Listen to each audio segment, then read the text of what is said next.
السلام علیکم ورحمۃ اللہ وبرکاتہ۔ وعلیکم وعلیکم السلام السلام ورحمۃ اللہ وعلیکم السلام۔ وبرکاتہ۔ کیا حال ہیں آپ سب کے؟ الحمدللہ۔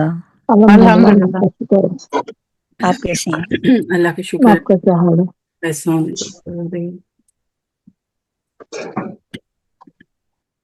شروع کرتے ہیں۔ نحمدہ و نصلی علی رسولہ الکریم، اما بعد فاعوذ باللہ من الشیطان الرجیم، بسم اللہ الرحمن الرحیم۔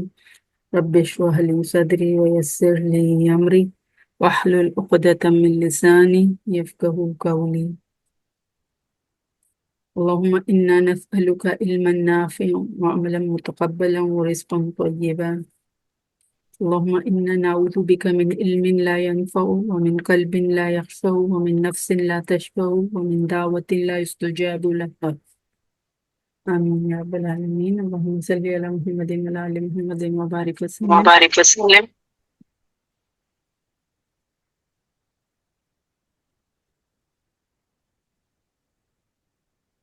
اللهم صل على محمد وعلى آل محمد كما صليت على إبراهيم وعلى آل إبراهيم إنك حميد مجيد۔ اللهم بارك على محمد وعلى آل محمد كما باركت على إبراهيم وعلى آل إبراهيم إنك حميد مجيد۔ آج ہم انشاءاللہ 7ویں پارے کے مضامین دیکھیں گے۔ شروع ہوتا ہے سورہ مائدہ کی آیت نمبر 83 سے۔ وَإِذَا سَمِعُوا مَا أُنزِلَ إِلَى الرَّسُولِ تَرَىٰ أَعْيُنَهُمْ تَفِيضُ مِنَ الدَّمْعِ مِمَّا عَرَفُوا مِنَ الْحَقِّ يَقُولُونَ رَبَّنَا آمَنَّا فَاكْتُبْنَا مَعَ الشَّاهِدِينَ۔ صدق اللہ العظیم۔ یہاں پہ جو ہے آیات 83 سے 86، اس میں جو ہے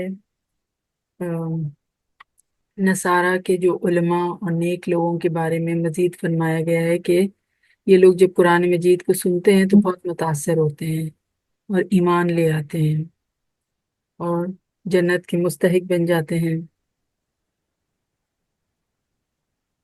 قرآن کی آیات سنتے ہیں تو رکت سے ان کی آنکھیں آنسوؤں سے تر ہو جاتی ہیں۔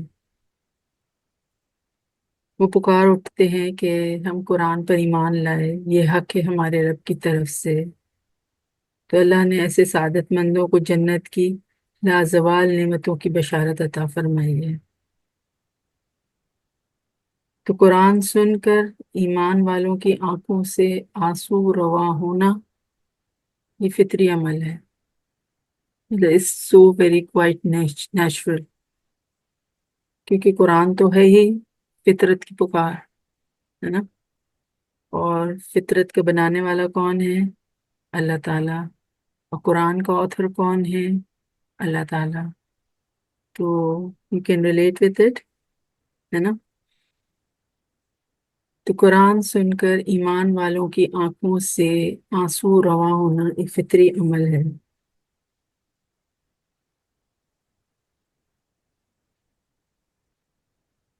قرآن روح کی غذا ہے اور روح کا مقام دل ہے۔ اگر ہمارے پورے اس جسم کے اینٹی میں اگر ہم کہیں کہ where to localize the روح کس جگہ بستی ہے تو وہ دل ہے، ٹھیک ہے؟ ابھی تو آپ دیکھیں کہ جب انسان کا دل دھڑکنا بند ہو جاتا ہے تو اس کی موت واقع ہو جاتی ہے نا؟ جسمانی طور پر بھی۔ تو جب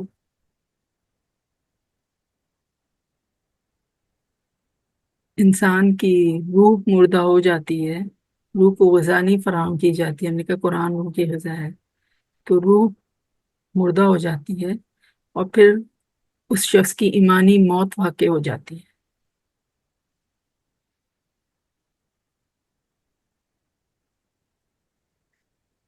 تو ایمان، روح اور زندگی، چاہے وہ جسمانی زندگی ہو چاہے وہ روحانی زندگی ہو، یہ آپس میں ریلیٹڈ ہے۔ برین ڈیڈ ہو کے بھی انسان زندہ رہتا ہے، جس کی لنگز کام نہ کرو، ریسپیریٹری فیلئر میں چلا جائے پھر بھی وینٹیلیٹر پہ رہ کے اس کی سانسیں مصنوعی سانسوں کے ذریعے آرٹیفیشل بریدنگ چلتی رہتی ہے. بٹ ایک دفعہ دل حرکت کرنا بند ہو جائے تو پھر انسان مردہ ہو جاتا ہے. تو اگر ایمانی حرارت دل میں، ہم نے کہا نا روح کا مقام دل اور روح کی غذا قرآن، اگر دل میں ایمانی حرارت سٹیٹک ہو جائے، نو وائبریشن، ایمان ایک گھٹتی بڑھتی شے ہے، اوپر نیچے ہوتا ہے، کانسٹنٹ لیول پہ ایمان نہیں رہ سکتا کبھی بھی. اب دیکھیں جب ہم یہ قرآن کے ساتھ بیٹھے ہوتے ہیں، قرآن ہمارے سامنے کھلا ہوا ہے، قرآن ہمارے کانوں سے گزر رہا ہے، ہم آپس میں قرآن کی باتیں کر رہے ہیں، تو ہمارے ایمان کا لیول کدھر ہوتا ہے؟ ٹاپ موسٹ لیول ہوتا ہے. لیکن جب ہم اس کلاس سے اوور ہوتے ہیں اور پھر ہم دنیا کے کاموں میں لگ جاتے ہیں تو ایمان کا وہ لیول نہیں رہتا ہے نا. تو ایمان جو ہے وہ گھٹتی بڑھتی شے ہے، زندہ ایمان وہ. ٹھیک ہے، تو ایمانی حرارت روح کو زندہ رکھے ہوئے ہے. اگر ایمان نل اینڈ وائڈ ہو جائے تو روح کی بھی موت واقع ہو جاتی ہے. تو جو کہا کہ وہ چلتے پھرتے لاشیں بن جاتی، چلتی پھرتی لاش بن جاتا ہے انسان، کر رہا ہوتا ہے سارے کام بٹ ویلیو لیس.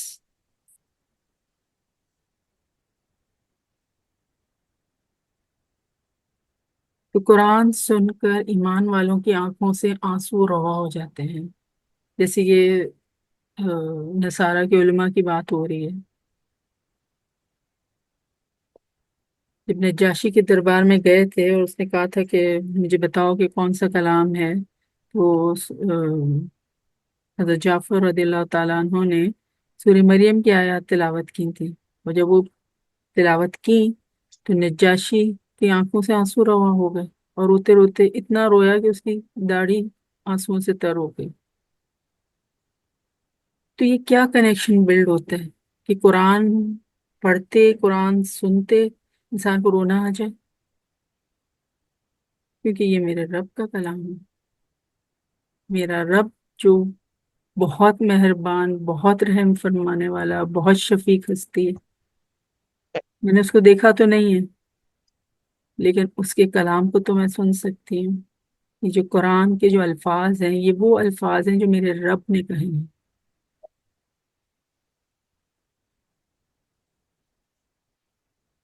تو آپ دیکھیں کہ اور زیادہ انسان کا پیار امٹتا ہے قرآن پڑھتے ہوئے. لیکن جنرلی تو آپ دیکھیں کہ قرآن کی تلاوت پہ تلاوت، ختم پہ ختم ہوئے جا رہے ہیں، لیکن ہم تو نہیں دیکھتے کسی کا اثر ہوتا ہو کہ جو قرآن پڑھ رہا ہو، ہر کوئی قرآن پڑھ رہا ہو اور رو رہا ہو. جنرلی آپ کو یہ نظر آتا ہے، یا آپ خود اپنی فیلنگ دیکھ لیں، کسی کی کیا بات کریں گے. ہم کتنے ہی قرآن مکمل کرتے ہیں لیکن کتنا ہمیں رونا آتا ہے. کیوں ایسا؟ کیونکہ ہم فطرت سے دور ہیں.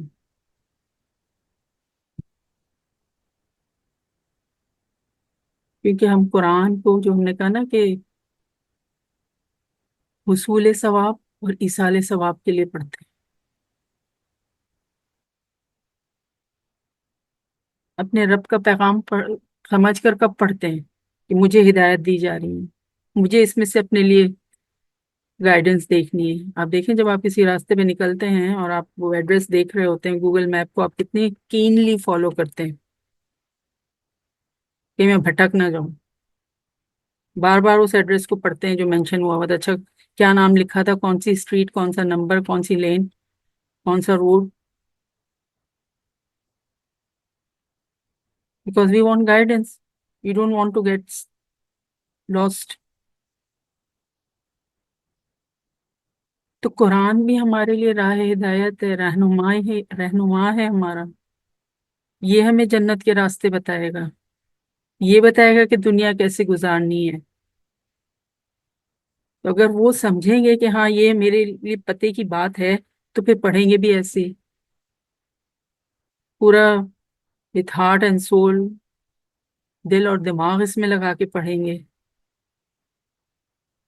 ابھی دل کہیں ہوتا ہے، دماغ کہیں ہوتا ہے، بس ہونٹ موو کر رہے ہوتے ہیں، لپ سروس چل رہی ہوتی ہے. تو پھر قرآن پڑھ کے کون روئے گا؟ کون قرآن پڑھ کے کہ کیا رونا ہے؟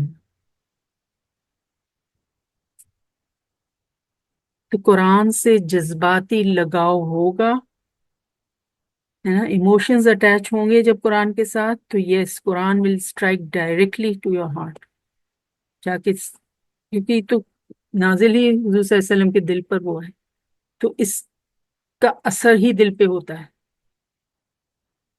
وہ دل پھر دماغ کو ڈائریکٹ کرتا ہے کہ اب یہ کرو، تم یہ غلط کر رہے ہو. انڈرسٹینڈ؟ آپ دیکھیں کتنی ہی ایسی باتیں ہوتی ہیں کہتی ہیں ہاں مجھے سمجھ تو آ گئی لیکن میرا دل نہیں مان رہا. تو سمجھنے کے لیے دماغ ہے، ہاں سمجھ آ گئی ہے دماغ میں، لیکن میرا دل نہیں مان رہا، کیا کروں؟ تو دل اس باڈی میں ایک گورننگ اتھارٹی ہے.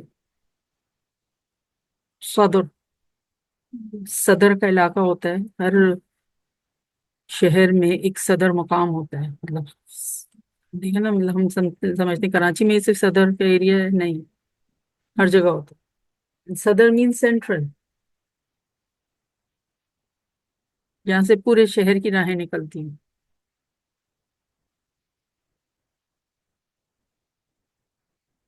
تو یہ صدر سینے کو کہتے ہیں، سینے میں دل ہے. تو پھر دل مان گیا، باقی تمام اعضاء حواس کو چینلائز کرنا ایزی ہو جائے گا. دل ہی نہ مانے تو پھر کچھ نہیں ہو سکتا. تو دل لگا کے سنیں، دل لگا کے پڑھیں، تو پھر یقیناً قرآن پڑھتے سنتے ہوئے رونا آئے گا. جب جذباتی لگاؤ ایک ڈیولپ ہو جائے گا نا، اس سے ایموشنز اٹیچ ہو جائیں گے. ہمیں رونا کب آتا ہے ویسے؟ روتے تو ہم ہیں، کوئی یہ نہیں کہتے مجھے تو کبھی رونا ہی نہیں آیا. کسی بھی بات پہ ہم کب روتے ہیں بتائیں چلیں؟ دنیاوی معاملات میں. ہاں، دنیاوی معاملات میں کیا ہوتا ہے تب روتے ہیں؟ بس یہی کہ جو ہمیں کوئی کسی کوئی سنا دے یا کچھ بھی ایسا ہو، یا ہمیں کوئی تکلیف دے یا کچھ جسمانی تکلیف ہوتی ہے تو پھر روتے ہیں. کسی کے قریب ہونے والے کے کسی کا انتقال ہوتا ہے تب رونا آتا ہے. تو کیوں ہوتا ہے ایسے؟ کیونکہ جس کا انتقال ہو گیا، مطلب یوں تو آپ دیکھیں اخبار اٹھائیں تو کتنے لوگوں کے یہ وہ آئی بھی ہوتی ہیں کہ آج اس کا سوئے میں، آج اس کا وہ ہے، آج اس کا یہ ہو گیا. یہ کتنے لوگوں کے لکھا ہوتا ہے یہ ایکسیڈنٹ ہو گیا، اس کا یہ ہو گیا. سب چیزوں پہ ہمیں رونا آتا ہے؟ نہیں. لیکن جب ہمارے کسی عزیز کا ہوتا ہے تو ہم پھر بہت دل گرفتہ ہو جاتے ہیں، ہے نا؟ کیوں؟ وہی بات کہ دلی لگاؤ ہوتا ہے، جذبات انوالو ہوتے ہیں. اگر کوئی مالی نقصان ہوتا ہے تو ہم ہرٹ ہوتے ہیں. کسی کی طرف سے، کسی نیئر اینڈ ڈیئر ون کی طرف سے کوئی ایسی بات سننے کو ملتی ہے، یا کوئی ایکسپیکٹیشنز جو ہماری ہوتی ہیں they don't come up to our expectations, تو پھر ہم ہرٹ ہوتے ہیں.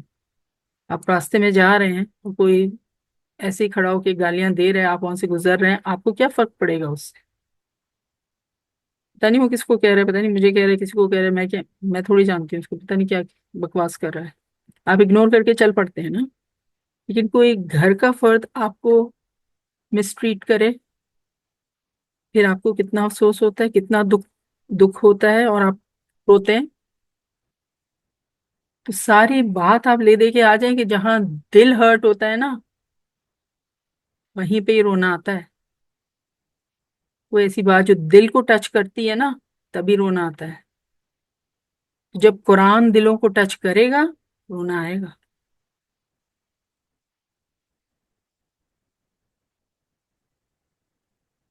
قرآن ہی میں نا کہ تم ہنسو کم اور رو زیادہ. یہ بھی روایت آتی ہے نا کہ تم قرآن پڑھتے ہو تم کو رونا نہیں آتا. آپ دیکھیں کہ جو مڈل ایسٹ اور سعودیہ کے اور جو یہ علماء ہوتے ہیں جب یہ تلاوت کر رہے ہوتے ہیں تو جو عذاب کی آیات یا جو بھی کوئی ایسی ڈیمانڈنگ آیات آتی ہیں تو وہ رو رہے ہوتے ہیں، ان کی آواز بھرا رہی ہوتی ہے، کیونکہ وہ سمجھ رہے ہوتے ہیں کیا پڑھ رہے ہیں۔ ہم تو وقت گزاری کے لیے پڑھتے ہیں نا، کہ بس ایک کمپلشن ہے سننا ہے۔ تو جذباتی لگاؤ ڈیولپ کریں قرآن سے، تو قرآن سے کیسے جذباتی لگاؤ ڈیولپ ہوگا؟ جب وہ سمجھ آئے گا تو اس کے لیے اس کی زبان کو سمجھنے کی کوشش کرنی ہے ہمیں، ہے نا، ترجمہ پڑھنا ہے، ترجمہ تفسیر سے گزرنا ہے ہم نے۔ پھر آپ دیکھیں جتنی خدا خوفی جس کے اندر ہوگی، جو لیول، جس لیول کا تقوی ہوگا آپ کے اندر، ہے نا، اتنا ہی قرآن دل پہ اثر کرتا ہے۔ تقوی کا لیول بھی سب کا ڈفرینٹ ہے، مطلب ہم سب جو اس کلاس میں شامل ہیں، ہم سب کا بھی تقوی کا لیول ڈفرینٹ ہے۔ اور یہ کس کو پتا ہوتا ہے؟ تقوی، خدا خوفی، یہ اگین کس کی فیلنگ ہے؟ دل کی ایک فیلنگ ہے نا، دل کا ایک جذبہ ہے۔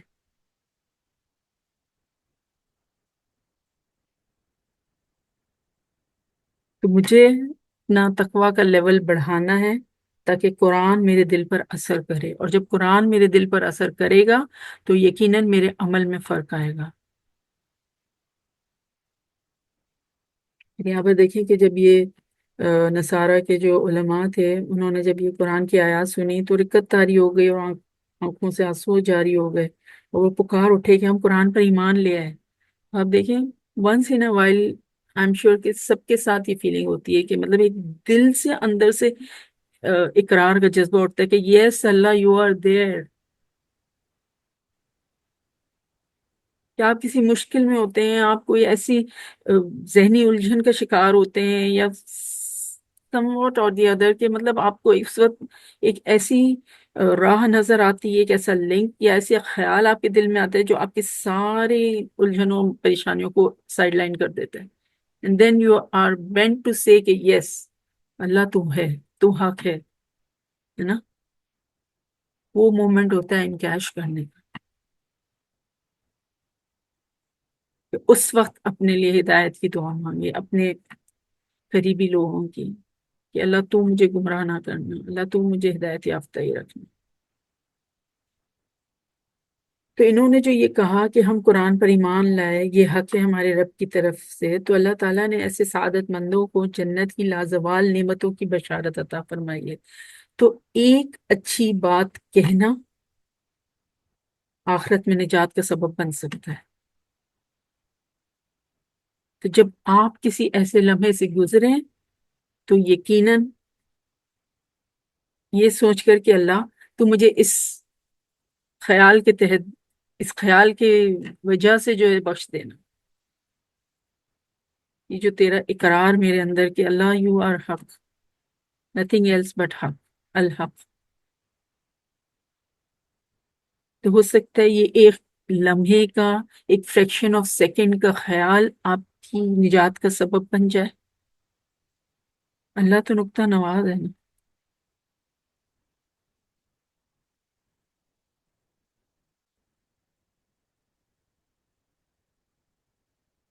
ہمیشہ خیال رکھیں کہ کم نیک اعمال تو کرنے ہی کرنے ہیں، اس میں سے بولنا، اس زبان کا استعمال کہ صرف اچھے کاموں کے لیے ہو، اچھے الفاظ کے لیے ہو، ادروائز کیپ سائلنٹ، یہ آپ کی نجات کا سبب بن جائے۔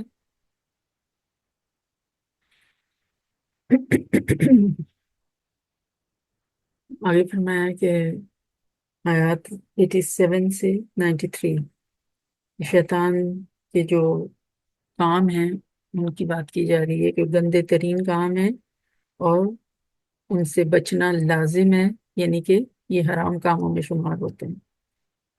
تو عیسائیوں کو رہبانیت سے روکا گیا ہے، اسلام میں تو کوئی لا رہبانی ہے فی الاسلام، اسلام میں کوئی رہبانیت نہیں ہے۔ رہبانیت از واٹ؟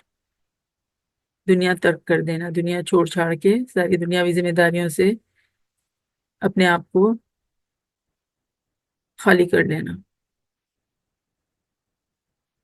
تو اسلام ایسے کوئی بھی بات نہیں کہتا، اس طرح کا لائف سٹائل نہیں پسند کرتا۔ تو انہیں آگاہ کیا گیا کہ جس طرح حرام کو حلال کرنا درست نہیں ہے نا، اسی طرح اللہ کی حلال کردہ نعمتوں کو حرام کرنا بھی منع ہے۔ اللہ نے تو کہا ہے کہ اچھا کھاؤ، اب تم اچھا کھانا ہوتے ہوئے بھی صرف کہتے ہو کہ نہیں میں صرف پانی اور روٹی پہ ہی گزارا کروں گی۔ اٹس یور چوائس، تم نے اپنے اوپر یہ سختی لازم کی ہے، اللہ نے تو ایسا نہیں کہا کہ اللہ نے دیا ہے اچھا پہنو کہ تم کہو کہ نہیں میں بس سفید کپڑے ہی پہنوں گی۔ اللہ نے تو نہیں کہا کہ اللہ نے جس چیز کو حلال کیا تھا تم نے اس کو حرام کیوں کر لیا اپنے اوپر۔ اللہ نے تو کہا ہے کہ ہاں تم شادی کرو، نکاح کرو، حضور صلی اللہ علیہ وسلم نے کہا کہ نکاح میری سنت ہے، تم کہہ دو کہ نہیں مجھے یہ جھمیلے نہیں چاہیے، میں تو صرف اللہ اللہ کروں گی، تو نہ مجھے شادی چاہیے نہ مجھے بچے چاہیے۔ تو اللہ نے حلال کیا ہے اس کو، تم کون ہوتے ہو اپنے اوپر حرام کرنے والے؟ تو جتنا بڑا گناہ حرام کو حلال کرنا ہے اتنا ہی بڑا گناہ کسی حلال کردہ نعمت کو اپنے اوپر حرام کرنا ہے۔ یس، پھر یہاں پر جو ہے شراب اور جوئے کو شیطان کے گندے ترین کاموں میں شمار کیا گیا اور مسلمانوں کو ان خباثتوں سے باز رہنے کی تلقین کی گئی ہے۔ حدیث کا مفہوم ہے کہ جب کوئی شراب پیتا ہے تو اس کا ایمان اس کے دل سے نکل کر اس کے سر پر معلق ہو جاتا ہے، سسپینڈ ہو جاتا ہے، مطلب کوئی ایمان کی حالت میں شراب نہیں پی سکتا، یا کوئی بھی گناہ، کبیرہ گناہ یا جو حرام کردہ ہے وہ نہیں کر سکتا۔ جب بھی انسان کوئی گناہ کرتا ہے تو اس کا ایمان اس کے اندر سے نکل جاتا ہے۔ یہ دونوں چیزیں ساتھ نہیں ہو سکتی نا، کہ ایمان بھی اور اللہ کی نافرمانی بھی۔ کوئی بھی گناہ ہو، کبیرہ صغیرہ، اللہ کی نافرمانی ہے نا، یہ کیسے سائملٹینس ہو سکتے ہیں؟ اور پھر جو مسلسل شراب پیتا رہتا ہے کنٹینیوٹی کے ساتھ، تو اس کا انجام جو ہے آخرت میں پھر بت پرستوں کے ساتھ ہوگا، مشرکوں کے ساتھ ہوگا، بھلے چاہے وہ اسلام کا لبادہ اوڑے، وہ دنیا میں کلمہ پڑھتا ہو، کیونکہ اللہ کا حکم ہے کہ شراب نہیں پینی، حرام ہے، لیکن اس نے اللہ کی حرام کردہ چیز کو حلال کیا نا، تو مینز واٹ، کہ Allah you don't know I know it, آپ نے تو حرام کیا لیکن میں نے اس کو اپنے لیے حلال کر لیا ہے، تو دس از ایروگینس۔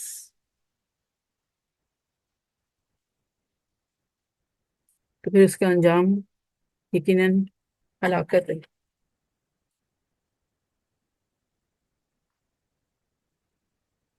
تو مسلمانوں کو ان خباثتوں سے باز رہنے کی تلقین کی گئی، البتہ یہ وضاحت کی گئی ہے کہ ایسے لوگوں پر کوئی گناہ نہیں ہوگا جنہوں نے شراب کی حرمت کا حکم آنے سے پہلے شراب پی تھی، ٹھیک ہے؟ تو ایک کنسرن تھا صحابہ کے درمیان کہ بھئی ابھی جب حرمت آئی اس سے پہلے جو پی چکے تھے تو ان کے ساتھ کیا معاملہ ہوا، یا وہ دنیا سے ہی چلے گئے، جو وہ زندہ ہیں وہ تو چلو استغفار کر لیں گے، چھوڑ دی انہوں نے تو وہ ان کا بری عادت کا کفارہ ہو گیا، لیکن جو پی چکے اور جو مر بھی گئے تو کیا ہوگا ان کے ساتھ؟ تو کہا کہ ایسے لوگوں پر کوئی گناہ نہیں ہوگا جنہوں نے شراب کی حرمت کا حکم آنے سے پہلے شراب پی تھی۔ اب اگر وہ باز آ جائے تو سابقہ عمل پر پھر کوئی باز پرس نہ ہوگی، کوئی پکڑ نہ ہوگی۔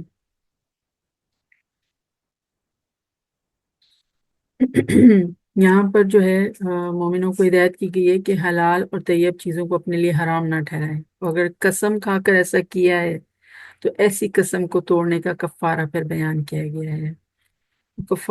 قسم توڑنے کا کفارہ کیا ہے؟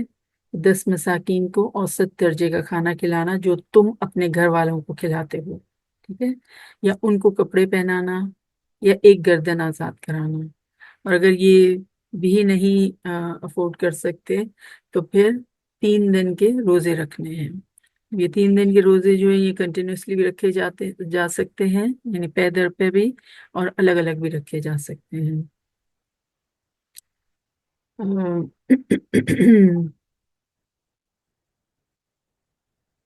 قسم کھانا جو ہے وہ زیادہ قسم کھانے جو ہے وہ پسندیدہ نہیں ہے ویسے بھی، ٹھیک ہے؟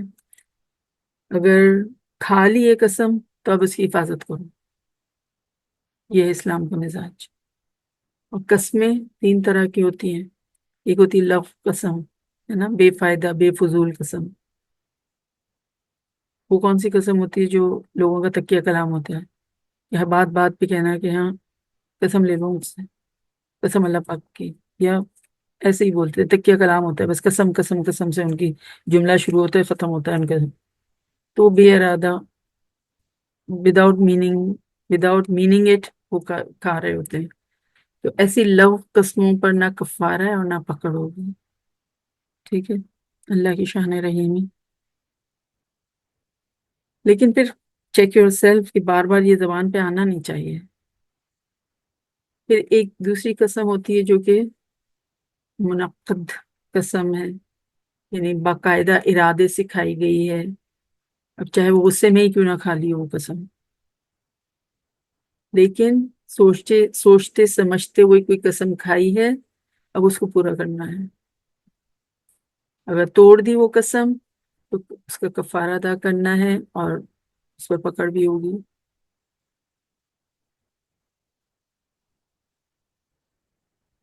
پھر تیسری جو ہے وہ یمین غموس کہا جاتا ہے اس کو، یمین غموس جھوٹی قسم کو کہا جاتا ہے، کبیرہ گناہ ہے، اس کا کوئی کفارہ نہیں ہے، اس میں تو ہر حال میں مطلب کوئی دو باتیں نہیں ہیں کہ اس سے بچنا ہے، اور اگر ہو جائے تو سچے دل سے توبہ اور استغفار کرنا ہے۔ یمین غموس جو جھوٹی قسمیں کھا کے اپنا مال نہیں بیچتے، مال تو بک جاتا ہے لیکن اس میں برکت تو نہیں رہتی، اور الٹا نقصان الگ۔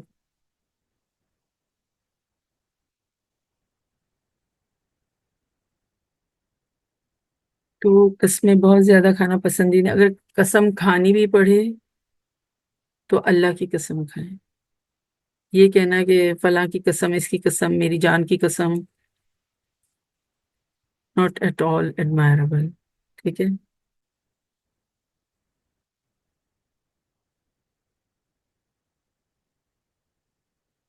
پھر شراب، جوئے اور بت پرستی جیسے گندے اور شیطانی کاموں سے بچنے کی تاکید کی گئی۔ فرمایا کہ شراب اور جوئے کے ذریعے شیطان جو ہے نا تمہارے درمیان عداوت اور دشمنی ڈلوا دینا چاہتا ہے، وہ تمہیں اللہ کی یاد سے اور نماز سے روکنا چاہتا ہے، لہذا اللہ کی نافرمانی سے ڈرو اور شیطان سے بچو۔ اور دیکھیں کہ یہ جو ہم نے حلال اور حرام کی بات کی تھی نا، تو حلال چیزوں کو حرام کر لینا اور پھر اس کو تقوی کی علامت کہنا، اپنے آپ کو متقی کہلانا، کہ حلال چیزوں کو اپنے پر حرام کر کے اور پھر اپنے آپ کو سو کالڈ متقی کا لیبل دینا، یہ کہیں سے بھی اسلامی شعار نہیں ہے، اسلامک وے آف لائف نہیں ہے۔ حلال چیزوں کو ان کی حد کے اندر استعمال، اس کے حد کے اندر رہتے ہوئے استعمال کرنا، یہ تقوی ہے۔ حلال چیزوں کو، حلال رشتوں کو، ان کو شریعت کے تقاضوں کے اندر اندر ڈیل کرنا، یہ تقوی ہے۔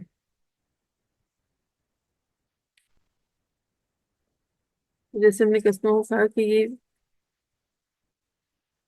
جو پکی قسمیں ہیں نا، جو ہم سوچے سمجھتے ہوئے قسم کھا رہے ہیں، تو پھر be very careful about it, کیونکہ اس پر مواخذہ ہوگا، اس پر پکڑ ہو سکتی ہے، اگر توڑنی پڑے تو کفارہ ادا کرنا ہے۔ تو شراب، جوا، بت اور پانسے شیطانی کام ہیں، ان سب سے بچنا چاہیے۔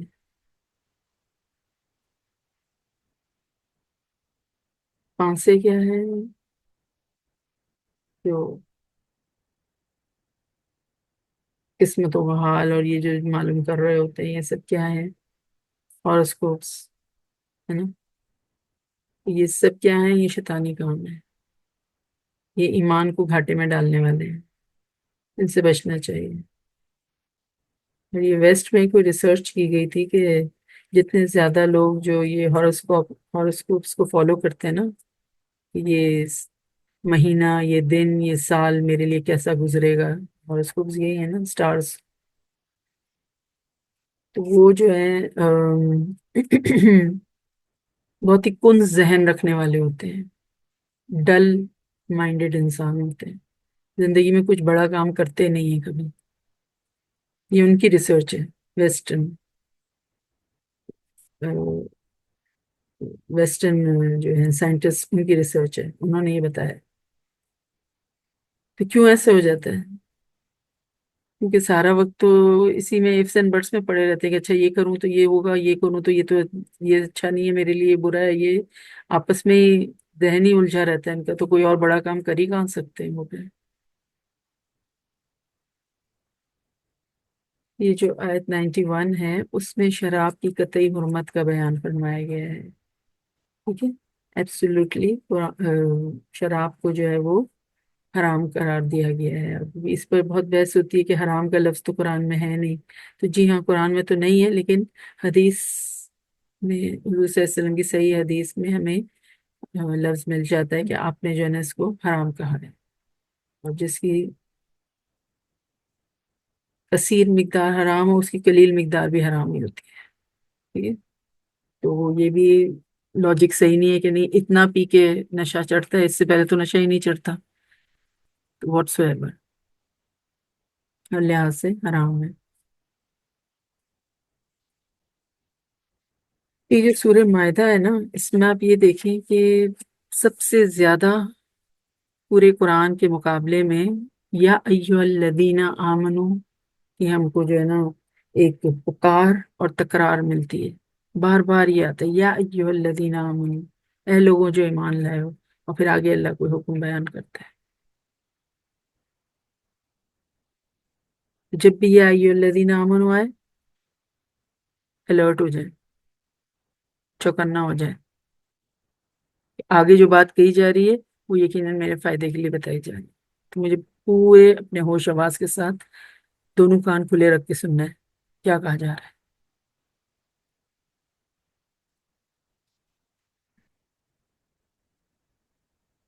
پھر آگے آیات 94 سے 100، اس میں جو ہے نا فرمایا کہ کثرت جو ہے وہ حق کا معیار نہیں ہوتی ہے۔ ہم کہتے ہیں نا کہ دنیا میں تو ہمیں یہ سمجھتے ہیں majority is authority, but Quran says yes majority is not always authority، ٹھیک ہے۔ تو یہاں پہ یہی وضاحت کی گئی کہ کثرت جو ہے وہ حق کا معیار نہیں ہے۔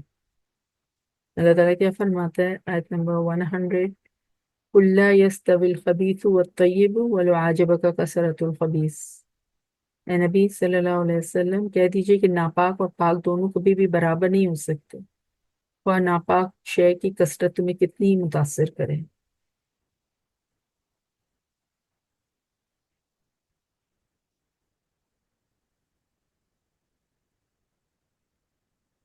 مزید یہ بیان فرمایا کہ سفر حج کے دوران جب تم احرام باندھے ہوئے ہو تو خشکی کے جانوروں کا شکار ممنوع ہے، ٹھیک ہے، تو خشکی کے جانوروں کا شکار نہیں کر سکتے، اور یہ کیوں منع کیا گیا کہ تمہارے لیے آزمائش اور خوف خدا کی تربیت ہے، لہذا جو شخص شکار کر بیٹھے وہ جرمانہ ادا کرے۔ پھر اس جرمانے کی تفصیل بھی بیان کی گئی ہے، فرمایا کہ دریائی شکار، دریا کا شکار حالت احرام میں بھی جائز ہے، ٹھیک ہے۔ تو فرمایا کہ اللہ نے کعبۃ اللہ کو جو حرمت والا گھر ہے لوگوں کے قیام کا ذریعہ بنا دیا ہے، اور حرمت والے مہینے اور قربانی کے جانوروں کا آداب بھی اسی لیے سکھایا ہے۔ انسان صرف ظاہر دیکھ سکتے ہیں جبکہ اللہ تعالیٰ تو دلوں کے بھیدوں سے بھی واقف ہے، تو بہت سے لوگوں کا کسی کام کو کرنا اس کام کو صحیح نہیں قرار دے دیتا، اس کام کو صحیح نہیں بنا دیتا، کیونکہ سب کر رہے ہیں تو ہم بھی اسی لیے کر رہے ہیں۔ دیکھیے نا کہ ہمارے معاشرے میں کتنی ساری ایسی رسومات ہیں جس کی کہ کوئی بیسس نہیں ملتی، بس اس لیے کی جاتی کیونکہ سب کر رہے ہیں، this is the norm of the society. تو یہ نارمز کون بنائے گا؟ آپ اور میں؟ یہ معاشرہ بتائے گا کہ کون سا نارم ہے؟ نہیں، قرآن اور سنت بتاتے ہیں کہ what should be the norm of society.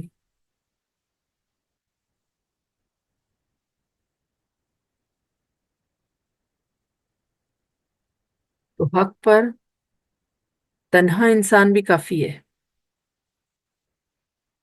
سارے باطل کی طرف اور ایک انسان اگر حق پر ہے تو وہ ایک انسان ہی کافی ہے، کیونکہ حق کا اپنا وزن ہوتا ہے. تو اس انسان کو اس حق پر جمانے کے لیے اس کا حق پر ہونا کافی ہے. جبکہ باطل کیا ہے، وہ تو جھاگ کی طرح ہوتا ہے، نو اسٹینڈنگ ایٹ آل.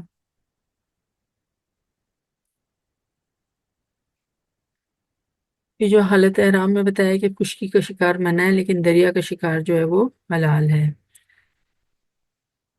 5 ایسے جاندار ہیں یا جانور ہیں جو بھی کہیں، وہ حالت احرام میں جن کو کہ مارنا جائز ہے. وہ کیا ہے؟ چیل ہے، بچھو ہے، چوہا ہے، کوا اور کاٹنے والا کتا. اس کو آپ حالت احرام میں بھی مار سکتے ہیں. اور اسی سے جو پھر ہے نا اخذ کر کے جو اسکالرز نے مزید سانپ، بھیڑیا، ان کو بھی اسی میں شامل کر دیا ہے.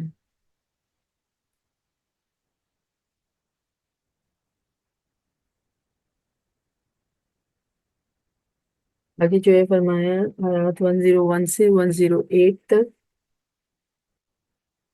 دوبارہ ری جوائن کیجئے، پھر ہم اس پر بات کرتے ہیں. Please re join. جی، سورہ مائدہ آیات 101 سے 108 تک. اس میں جو ہے بے مقصد سوالات کرنے سے روکا گیا ہے نا، فضول سوالات کرنے سے منع کیا گیا ہے. کثرت سے سوالات کرنے سے منع کیا گیا ہے کہ بہت زیادہ جب بال کی کھال نکالی جاتی ہے تو ان دی اینڈ جو کام کرنا ہوتا ہے وہ مشکل ہو جاتا ہے، یا وہ اپنی افادیت کھو دیتا ہے وہ کام. اگر کوئی آپ کے پاس آیا ہے مہمان اور آپ اس سے کہیں کہ اچھا میں آپ کے لیے پانی لاؤں، وہ کہیں ٹھیک ہے جی لے آئیے. آپ کہیں کہ ابھی لاؤں یا تھوڑا ٹھہر کے لاؤں، ٹھنڈا لاؤں یا گرم لاؤں، گلاس میں لاؤں یا کپ میں لاؤں، تو آپ اتنے سوال کے بعد وہ مہمان کیا کہے گا؟ آپ زحمت نہ کریں، بیٹھ جائیں پلیز. ہے نا؟ تو بہت زیادہ سوالات بات کو بے وقت بنا دیتے ہیں. تو بے مقصد سوالات کرنے سے منع کیا گیا. ٹھیک ہے، اگر کسی سوال کا مقصد ہو تو یقیناً با مقصد سوالات کر سکتے ہیں.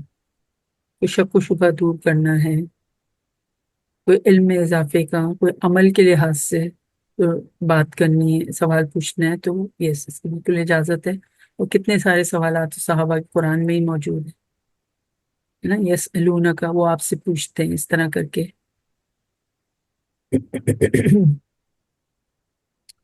تو بے مقصد اور فرضی قسم کے سوالات کرنا جو ہے نا وہ پسندیدہ روش نہیں ہے. مزید یہ فرمایا کہ کسی اور کی بے عملی کو اپنی بے عملی کا جواز نہیں بنایا جا سکتا، کیونکہ وہ بھی تو نہیں کر رہا تو میں کیوں کروں. ہر شخص اپنے عمل کا خود جواب دے گا. اسے چاہیے کہ خود کو گناہوں سے بچائے اور دوسروں کی اصلاح کے لیے بھی حسب استطاعت کوشش کرتا رہے.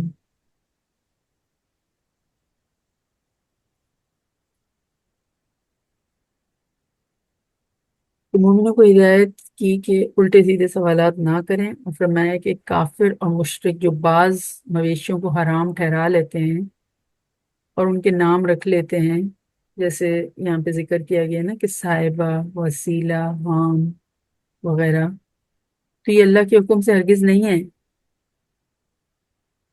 تو ان ناموں کا کیوں ذکر کیا گیا ہے؟ یہ کوئی ایسا اونٹ جو بہت بچے دے چکا تو اب جو ہے وہ اس کو اللہ کے نام پر اللہ کے نام پر یعنی وہ کسی بت وت کے نام پر چھوڑ دیا کرتے تھے، یا اس سے جو ہے نا کوئی کام نہیں لے گا، کچھ نہیں کرے گا اس طرح سے، تو اس کا نام فلاں، یہ صاحبہ، وسیلہ، ہم، اس میں سے ہر ایک یہ جو نام آئے نا، تو کوئی نہ کوئی طرح کے کوئی جانور ہوتے تھے جو وہ چھوڑ دیا کرتے تھے. لیکن اللہ نے تو ایسا کچھ نہیں کہا، یہ خود سے انہوں نے بنا لیا اپنے طور پر.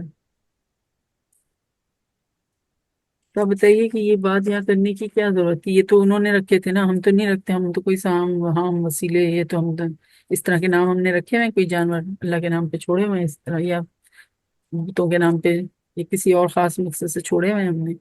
نہیں. تو پھر یہاں پہ اللہ تعالیٰ نے اس کا ذکر کیوں کیا؟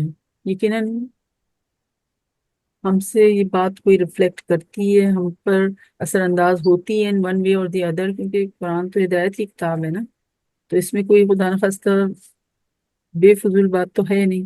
اس کا تو ہر ایک ایک لفظ سے دور کی بات، حرف جو ہے نا وہ قیمتی ہے، اور اس میں حکمت پوشیدہ ہے.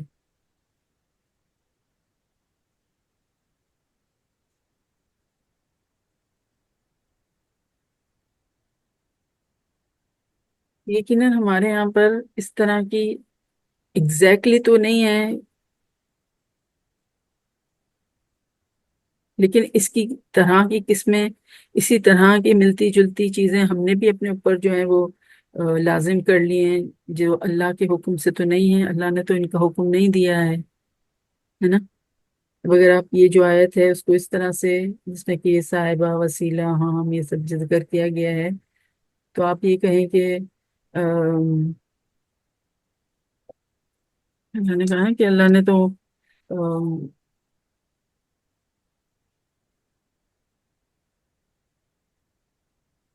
بعض مویشیوں کو یہ جو حرام ٹھہرا لیتے ہیں ان کے نام رکھ لیتے ہیں. جیسے کہ یہ تو اس کی جگہ آپ یہ دیکھیں کہ اگر اس طرح سے ہو کہ بعض رسموں کو حرام ٹھہرا لیتے، بعض رسموں کو جو ہے نا اپنے لیے جائز کر لیتے ہیں اور ان کے نام رکھ لیتے ہیں، جیسے کہ سویم، 40واں، 10واں، 20واں جمعرات پڑھنی. ایک عرفہ کا بھی وہ ہوتا ہے کوئی یوم عرفہ مناتے ہیں کیا 13ویں شعبان کو جو ہے مردوں کی عید کے نام سے ایک دن منایا جاتا ہے. تو عید تو زندہ لوگوں کی ہوتی ہے نا، مردوں کی کون سی عید ہے؟ لیکن اس کو بہت اہتمام کے ساتھ منایا جاتا ہے، اور اس کے ساتھ ایسوسیٹڈ اور بہت سے کام کیے جاتے ہیں. تو یہ اللہ کے حکم سے ہرگز نہیں ہے. کب اللہ نے کہا ہے کہ یہ سب کیا کرو تم؟ بلکہ ان لوگوں کے باپ دادا کی اندھی تقلید میں یہ باتیں گھڑی ہیں. تو فرق صاف ظاہر ہے کہ کون سی رسومات ہم اللہ اور رسول صلی اللہ علیہ وسلم کی گائیڈنس میں کر رہے ہیں، اور کون سے ہم اپنے باپ دادا کی اندھی تقلید میں کر رہے ہیں. بس ہماری فیملی میں تو ہوتا ہے، ہمیں نہیں پتا یہ صحیح ہے یہ غلط ہے. What is this reasoning?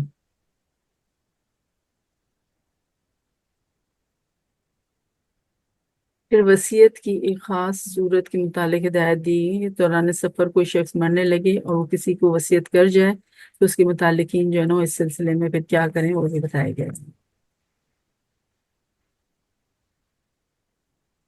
تو آپ دیکھیں کہ یہ جو بدعات ہے نا، بدعات ہیں، اس کے پیچھے جو نیت ہوتی ہے وہ تو بہت خالص ہوتی ہے. بدعتی جو ہے وہ بہت پرخلوص ہوتا ہے، اس کی نیت پر شک نہیں ہے، اچھا مکا رہی نا لیکن طریقہ غلط مکا رہی ہے اپنا، دیکھ آئے طریقہ ہاں کلین فالٹ ہے. صاف ہے چکنا ہے ہاں تو دیکھیں وہی بات ہے نا کہ ہم کہتے ہیں کہ ابھی لوگوں کو کون چپ کرائے گا، مجھے کرنے دو، لوگ کیا کہیں گے. تو سارا مسئلہ یہ ہوتا ہے نا کہ رب اللہ تعالی نظر نہیں آ رہا تو یہ اس کے احکامات سائڈ پہ کر دو، اور بھی لوگ جو ہیں ان کو فیس کرنا ہے. سارا تو ہمارا ایمان بالغیب پھر خطرے میں پڑ جاتا ہے نا، اس طرح اگر پیپل کانشیس بن جائیں ہم تو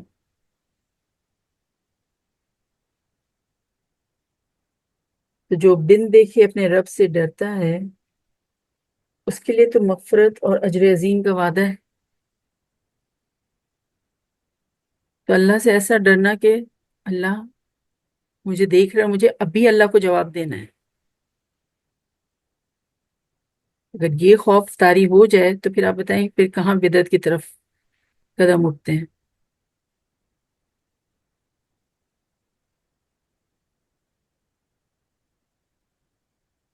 تو ہم کہتے ہیں اللہ غفور الرحیم.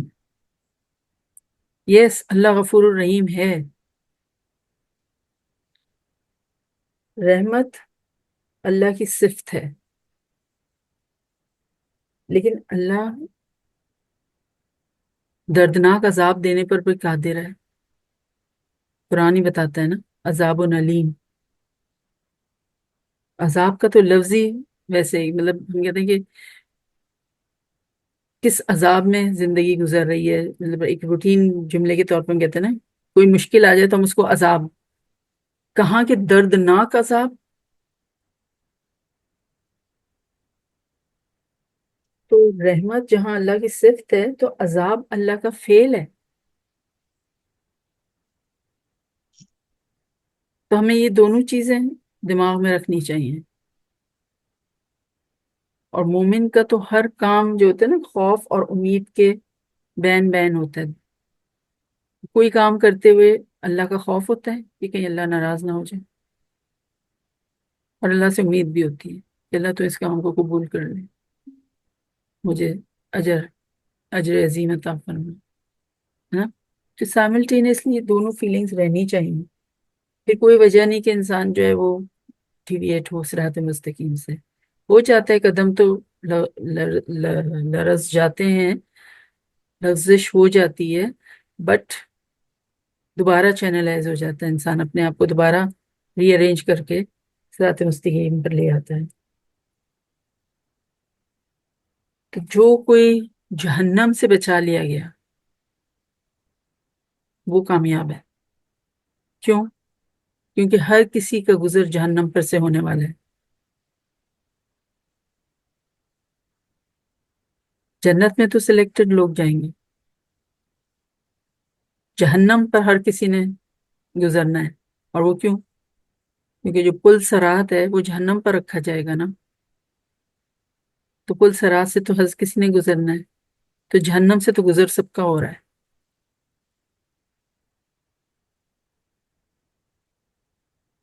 اور جو گناہگار ہوں گے اس کو جہنم لپک لے گی، اپنی طرف کھینچ لے گی. تو جو جہنم سے بچا لیا گیا فقط فاز، وہ تو کامیاب ہو گیا.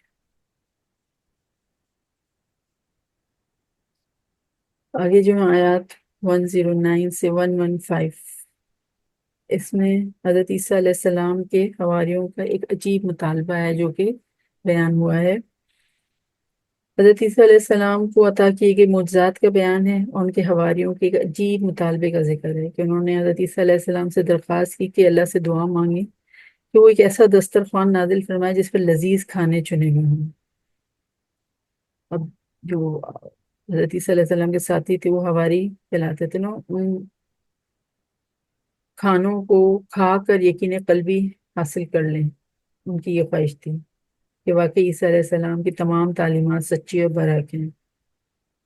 تو اللہ تعالیٰ نے فرمایا کہ ٹھیک ہے میں ایسا کر دوں گا، لیکن جس نے ایسا فرمائشی معجزہ دیکھنے کے بعد کے باوجود کفر کیا تو پھر اسے ایسی سزا دوں گا جیسی سزا کسی اور کو نہیں دی ہوگی. تو یہ اللہ کا قانون ہے، اللہ کا اصول ہے. اسی وجہ سے تو آپ دیکھیں کہ مشرکین مکہ معجزے مانگتے مانگتے مانگتے تھک گئے. اللہ تعالیٰ نے کہا کہ نہیں، ان کے لیے معجزے نہ آنا بہتری ہے. آ گئے اور پھر انہوں نے نہیں مانا تو یس، پھر تو میں تہس نہس کر دوں.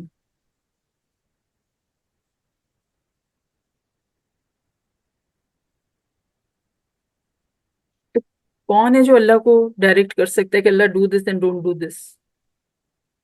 نو ون. لیکن اگر کوئی ایسا کرتا ہے تو پھر اللہ جو ہے وہ بھاری لیٹیگیشن کے ساتھ، بھاری کنڈیشنز کے ساتھ وہ کہتا ہے کہ ہاں ٹھیک ہے، جیسے یہاں پہ عیسیٰ علیہ السلام کے حواریوں کو کہا کہ ٹھیک ہے مائدہ دسترخوان اسی صورت کا، ٹھیک ہے میں وہ دسترخوان نازل کروں گا، لیکن پھر اس کے بعد اگر کسی نے جو ہے ifs and buts کی تو پھر وہ دیکھ لے، ویٹ اینڈ سی. تو رسک کی جب بات کی جاتی ہے تو رسک سے ہمارا ذہن صرف اس رسک کی طرف جاتا ہے کہ کھانا پینا ہے نا، مالی معاملات، مال، اس کی طرف ہمارا رسک کی وجہ سے جو ہے نا، رسک کہنے کی وجہ سے دھیان جاتا ہے. ہم کہتے ہیں اللہ ہمارے رسک میں اضافہ کر، یعنی کہ ہمارا کھانا پینا، مال، اسباب جو ہے نا وہ بڑھا دے. But risk is just not only کھانا پینا. رسک کی 3 اقسام ہیں، یا براڈلی اسپیکنگ آپ کہہ لیں تو 2 ہیں، کہ ظاہری رزق اور باطنی رزق. تو ظاہری رزق تو وہ جسمانی رزق ہے، ٹھیک ہے. باطنی رزق میں کیا آ جاتا ہے؟ ایمانی کیفیت، وہ بھی رزق ہے، ٹھیک ہے. اور روحانی کیفیت وہ بھی رزق میں آ جاتی ہیں. تو جب اللہ تعالیٰ سے رزق مانگ رہے ہوں تو keep all these dimensions in mind کہ اللہ تو مجھ کو بھرپور رزق عطا فرما، رزق کی ہر قسم سے مالا مال فرما. جی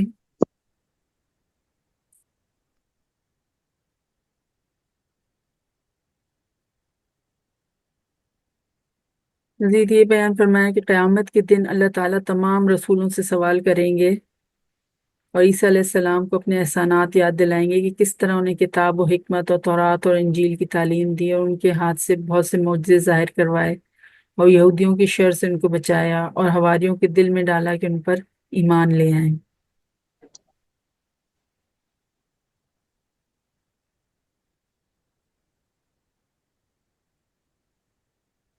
آگے آیات 116 سے 120. روز قیامت اللہ کا سوال اور حضرت عیسیٰ علیہ السلام کا جواب، اس کی بات کی گئی ہے. تو قیامت کے روز ہونے والے ایک مکالمے کا ذکر، ایک ڈائلاگ جو ہوگا اللہ اور حضرت عیسیٰ علیہ السلام کے درمیان، اس کا ذکر کیا گیا ہے یہاں پر.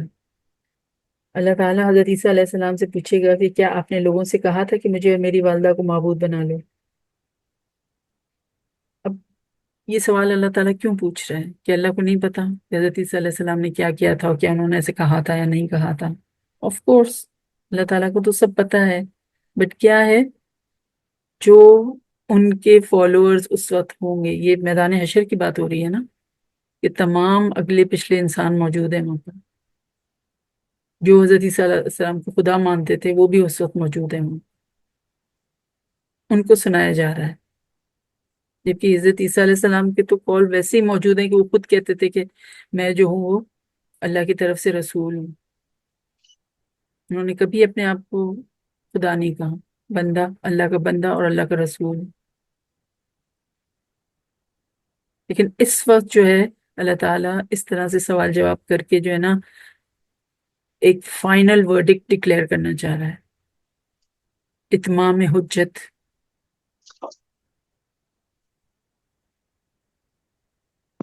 تو اللہ تعالیٰ حضرت عیسیٰ علیہ السلام سے پوچھے گا کہ کیا آپ نے لوگوں سے کہا تھا کہ مجھے اور میری والدہ کو معبود بنا لو؟ وہ کہیں گے کہ اللہ، اگر میں نے ایسے کہا ہوتا تو آپ کے علم میں ہوتا، آپ جانتے ہیں کہ میرے جی میں کیا ہے، اور لیکن مجھے نہیں معلوم کہ آپ کے جی میں کیا ہے. سو یہ ٹرو ہے نا، اگر آپ شرک کرنے والے کو عذاب دیں تو یہ آپ کا اختیار ہے کیونکہ وہ آپ کے بندے ہیں، اور اگر آپ انہیں معاف فرما دیں تو تب بھی آپ زبردست اور حکمت والے ہیں. تو آپ دیکھیں کہ ایک نبی، ایک رسول اپنی قوم کے ساتھ کتنا مخلص ہوتا ہے، کتنا خیر خواہ ہوتا ہے ان کا. حضرت عیسیٰ علیہ السلام وہاں پہ یہ کہہ رہے ہیں کہ ٹھیک ہے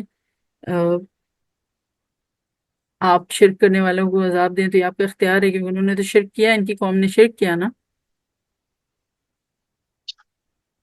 لیکن اگر آپ انہیں معاف فرما دیں، وہ آپ کے بندے ہیں، آپ زبردست حکمت والے ہیں. تو کیا چاہ رہے ہیں کہ اللہ میری قوم کو معاف فرما دے؟ بالکل ایسے جیسے بھی کسی ماں کو جو ہے وہ غصے میں آ جائے اپنے بچے کی کوئی غلط حرکت کی وجہ سے، اسے کہے کہ اچھا ٹھیک ہے تم دے دو سزا، اس کو بند کر دو، کہیں پہ کھانا پینا بند کر دو، لیکن ہے تو تمہارا بچہ نا، ہے تو تمہارے خون کا حصہ. تو ایک طرح سے ایک اللہ تعالیٰ کی جو غیرت ہے اس کا سوال کر رہے ہیں کہ اللہ آپ جو ہیں چاہیں تو ان کو معاف فرما دیں. اور یہ جو آیت ہے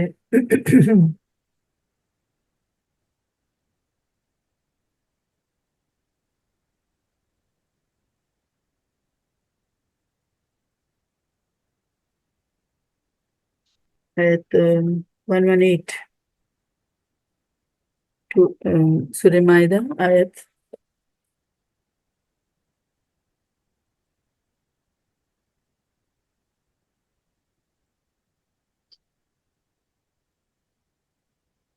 سورہ مائدہ آیت 118 ہے نا. ان تعذبهم فإنهم عبادك وإن تغفر لهم فإنك أنت العزيز الحكيم. اس ایک روایت میں آتا ہے کہ اس ایک آیت کی تلاوت آپ پوری رات کرتے رہے حضور صلی اللہ علیہ وسلم، اور روتے رہے، اور کس کے لیے بخشش مانگتے رہے؟ آپ کے لیے اور میرے لیے، ہم سب کے لیے. تو کتنی یہ ان تعذبهم فإنهم عبادك، اگر اللہ آپ ان کو عذاب دیں تو یہ آپ کے بندے ہیں. وَإِن تَغْفِرْ لَهُمْ فَإِنَّكَ أَنْتَ الْعَزِيزُ الْحَكِيمُ، اور اگر آپ معاف کر دیں تو آپ تو عزیز ہیں، حکیم ہیں، ہے نا. نبی صلی اللہ علیہ وسلم ہمارے لیے راتوں کو اٹھ کے روئے تھے، تو ہم بھی آپ صلی اللہ علیہ وسلم کی سنتوں پر عمل کرنے والے بنے، کہ آپ کو جو ہے میدان حشر میں شرمندہ نہ ہونا پڑے ہماری وجہ سے. تو اللہ تعالیٰ نے اس پہ کیا جواب دیا جب عیسیٰ علیہ السلام نے یہ کہا؟ تو اللہ فرمائے کہ دنیا میں سچوں کو سچ بولنے کا نقصان ہوتا رہا، لیکن آج کے دن ان کا سچ انہیں فائدہ دے گا. کیسی پیاری بات فرمائی اللہ تعالیٰ نے. جو ہم کہتے ہیں نا کہ سچ کا بول بالا ہوتا ہے، تو دنیا میں تو کبھی کبھی سچ جو ہے انسان کو پریشانی مشکل میں ڈال دیتا ہے، لیکن سچ کا بول بالا کب ہوگا؟ آخرت میں، صحیح معنوں میں. یہ وہ دن ہوگا جب کہ سچوں کو ان کا سچ فائدہ پہنچائے گا. جس نے حق کا راستہ چنا ہوگا اس کو یہ حق فائدہ پہنچائے گا. جس نے الحق کا راستہ اپنایا ہوگا اس کو اس دن اس کا حق پر ہونا فائدہ دے گا. آج انہیں ہمیشہ کے لیے ایسے باغات میں داخل کر دیا جائے گا جن کے نیچے سے نہریں بہتی ہیں. اللہ ان سے راضی ہو گیا اور وہ اللہ سے راضی ہو گئے. یہی ہے عظیم کامیابی. تو عظیم کامیابی کیا ہے؟ کیا بتایا؟ کہ اللہ راضی ہو جائے اور وہ اللہ سے راضی ہو جائے، یعنی اللہ ہم سے راضی ہو جائے اور ہم اللہ سے راضی ہو جائیں. یہ ہے عظیم کامیابی. رضی اللہ عنہم ورضوا عنہ. یہ تو میدان حشر میں جا کے پتہ چلے گا نا کہ اللہ ہم سے راضی ہوا یا نہیں.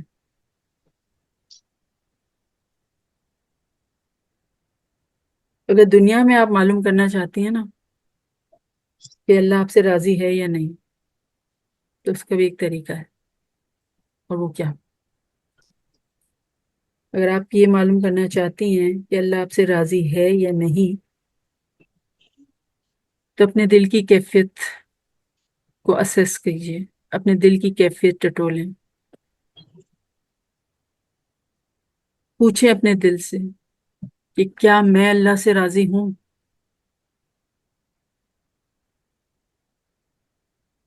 کیا جواب آتا ہے؟ if yes الحمدللہ.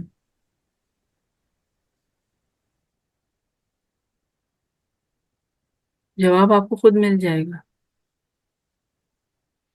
جب ہم اپنے دل سے پوچھتے ہیں کہ کیا میں اللہ سے راضی ہوں، دیٹ مینس واٹ؟ اللہ سے راضی ہونا مینس کہ اللہ کے ہر حکم پر راضی ہوں، اللہ کے ہر فیصلے پر راضی ہوں، یا میرے اندر کراہیت ہے، ریولجن ہے، ایک تذبذب ہے، ایک عجیب سی کیفیت ہے کہ کیوں میرے ساتھ برا ہو رہا ہے، کیوں میں تقدیر کی ماری ہوں. دیٹ مینس آپ اللہ سے راضی نہیں ہیں. اگر دل کی گہرائیوں سے نکلتا ہے الحمدللہ علی کل حال، اللہ تو نے مجھے جس حال میں رکھا ہے بہترین رکھا ہے، تو دیٹ مینس کہ اللہ آپ سے راضی ہے. اور یقیناً پھر انسان کو اللہ کی رضامندی حاصل کرنے کے لیے جو اللہ کی فرما برداری والے کام کرنے ہیں وہ تو کرنے ہی ہیں. یہ نہیں کہ ہاں دل کی کیفیت ہے بس مطمئن ہو گئے and then get yourself loose کہ جو مرضی چاہے کروں، دل تو میرا راضی ہے اللہ سے، تو اللہ بھی مجھ سے راضی ہے.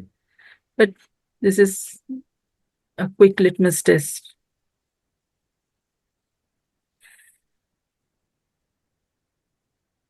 سورہ معاہدہ مکمل کی سورہ انعام. سورہ انعام جو ہے وہ الحمد سے جو شروع ہونے والی 5 صورتیں ہیں نا، اس سیریز میں یہ دوسری صورت ہے. پہلے سورہ فاتحہ تھی، پھر سورہ انعام، پھر سورہ کہف، پھر سورہ فاطر، سورہ سبا. ٹھیک ہے، یہ 5 صورتیں جو الحمد سے شروع ہوتی ہیں. تو سورہ انعام کو اگر آپ دیکھیں تو سورہ انعام، ٹھیک ہے، اس کو زبر کے ساتھ پڑھیں، سورہ انعام نہیں ہے، یہ انعام. مشرکین مکہ پر اتمام حجت کی گئی ہے اس صورت میں. ٹھیک ہے، آیات 1 till 10 میں فرمایا کہ اللہ نے انسانوں کو رسول کیوں بنایا. تو یہاں پہ مشرکین مکہ کو آگاہ کیا گیا کہ وہ حق کو جھٹلا چکے ہیں، لہٰذا اب ان پر اللہ کی طرف سے عذاب آ کر رہے گا. یہاں پہ قریش کے اس اعتراض کا جواب بھی دیا گیا کہ اللہ نے کسی فرشتے کو رسول بنا کر کیوں نہ بھیجا.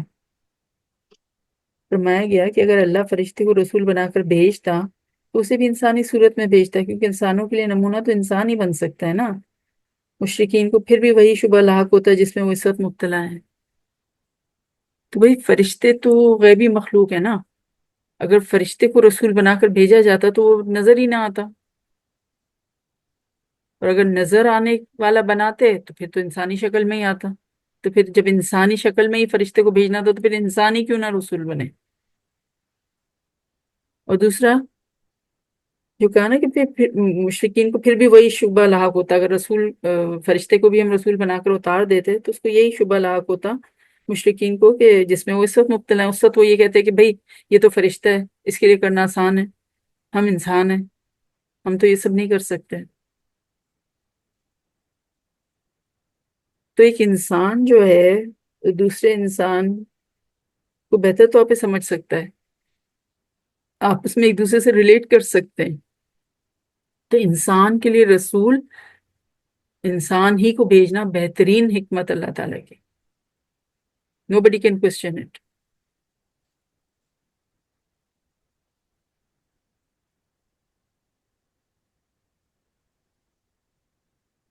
جو سننے کو ملا سن لیا، جو پڑھنے کو ملا پڑھ لیا، سننے کو ملا دیکھ لیا.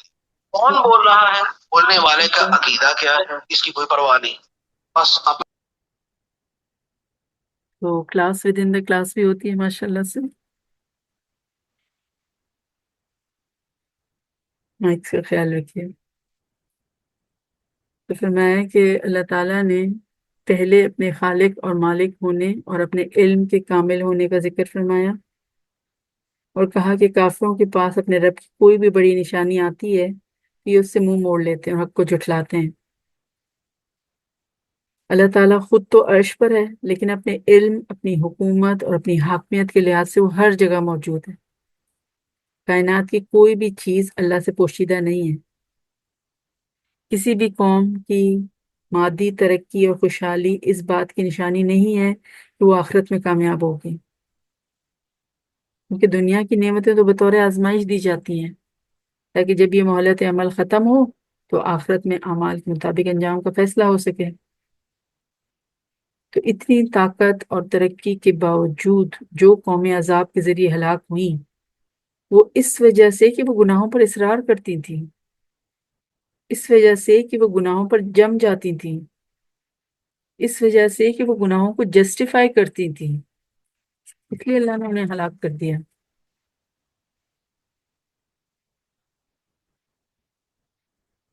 آگے آیات 11 سے 20، اس میں امت مسلمہ کی شرک سے حفاظت کی بات کی گئی ہے۔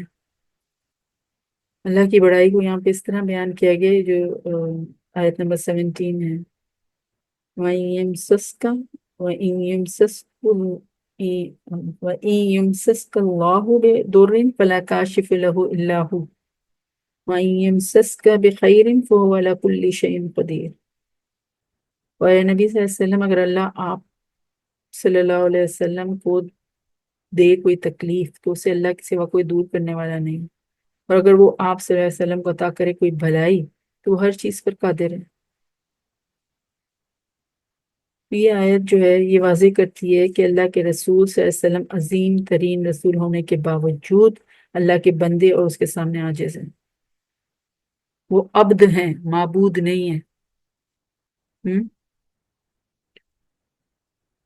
تو آپ دیکھیں کہ قرآن جو ہے نا وہ رسولوں کا ہیومن ایلیمنٹ، ہیومن ہونا، ان کا ہیومن ایلیمنٹ جو ہے نا وہ بار بار سامنے لاتا ہے تاکہ ایسا نہ ہو کہ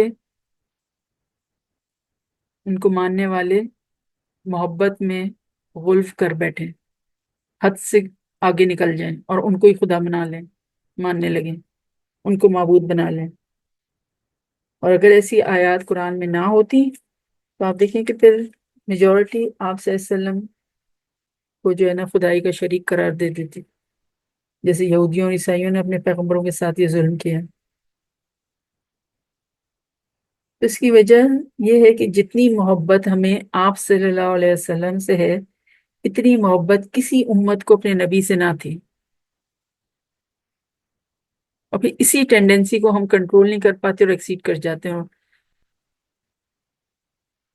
مومن سے آگے بڑھ کر جو ہے وہ بدعتی کی طرف کراس کر جاتے ہیں۔ تو یہاں پر نبی اکرم صلی اللہ علیہ وسلم کی صداقت کے ثبوت کے طور پر بیان کیا گیا کہ یہودی تورات میں بیان شدہ نشانیوں کی وجہ سے آپ صلی اللہ علیہ وسلم کو ایسے پہچانتے جیسے اپنے سگے بیٹوں کو پہچانتے ہیں۔ تو یہودیوں کو، اہل کتاب کو ان their hearts of heart، اپنے دل کی گہرائیوں میں پتا تھا کہ یہ اللہ کا رسول ہے، لیکن ماننا نہیں تھا۔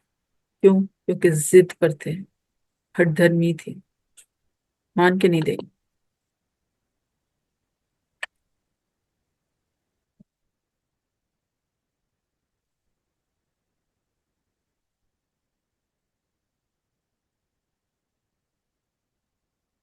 یہاں پہ رسول اکرم صلی اللہ علیہ وسلم سے فرمایا گیا کہ ان سے کہو کہ زمین میں گھوم پھر کر دیکھ لو کہ جھٹلانے والوں کا انجام کیا ہوا۔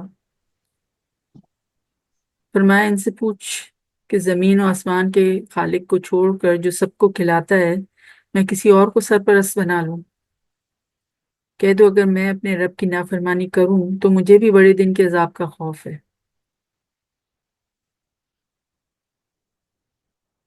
بخاری کی روایت ہے، نبی صلی اللہ علیہ وسلم جو ہے نا ہر نماز کے بعد یہ دعا مانگا کرتے تھے، جو چیز، جس کا ترجمہ یہ ہے کہ جو چیز تم دے دے اس کو کوئی روکنے والا نہیں، اور جو چیز تم روک لے اس کو کوئی دینے والا نہیں، اور کسی صاحب حیثیت کو اس کی حیثیت تیرے مقابلے میں نفع نہیں پہنچا سکتی۔ تو آپ دیکھیں کہ اگر ہم واقعی میں دل سے یہ چیز ایکسیپٹ کر لیں نا تو there is no way for depression, there is no way for rejection، نا امید ہونے کی کوئی بات ہی نہیں رہ جاتی۔ چاہے آپ کی دعا قبول ہو چاہے دعا قبول نہ ہو. یو آر کنٹینٹڈ کہ آپ اپنے ہارٹ میں کنٹینٹڈ ہوتے ہو کہ اللہ جو تو کر رہا ہے میرے لیے بہتر کر رہا ہے. السلام علیکم رضوانہ، ذرا آپ عربی میں بتائیں گی وہ دعا جو ابھی آپ نے بولا رسول اللہ صلی اللہ علیہ وسلم سلام کے بعد پڑھتے تھے؟ جو چیز تو دے اس کو کوئی روکنے والا نہیں، اور جو چیز تو روک لے اس کو کوئی دینے والا نہیں، اور کسی صاحب حیثیت کو اس کی حیثیت تیرے مقابلے میں نفع نہیں پہنچا سکتی.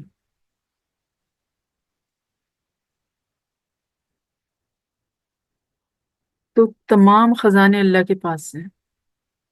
وہ دینے پر بھی قادر ہے، وہ لینے پر بھی قادر ہے. وہ دیتا ہے تو میرے بھلے کے لیے، وہ لیتا ہے تو میرے بھلے کے لیے. یہ سمجھانا میں اپنے آپ کو بہت ضروری ہے.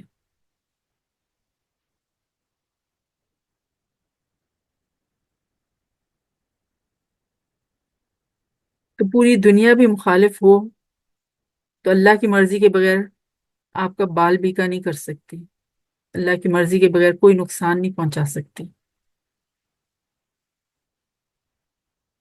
اسی طرح پوری دنیا چاہے تو جب تک آپ کے رب کی مرضی نہ ہو وہ فائدہ نہیں پہنچا سکتی. تو آپ دیکھیں کہ کتنا ہم ریلیکس فیل کرتے ہیں جب ہم اگر یہ سمجھ کر اپنے دل میں اور اپنے دماغ میں یہ بات بٹھا لیں تو پریشانی فکر سب تو ختم ہو گئی.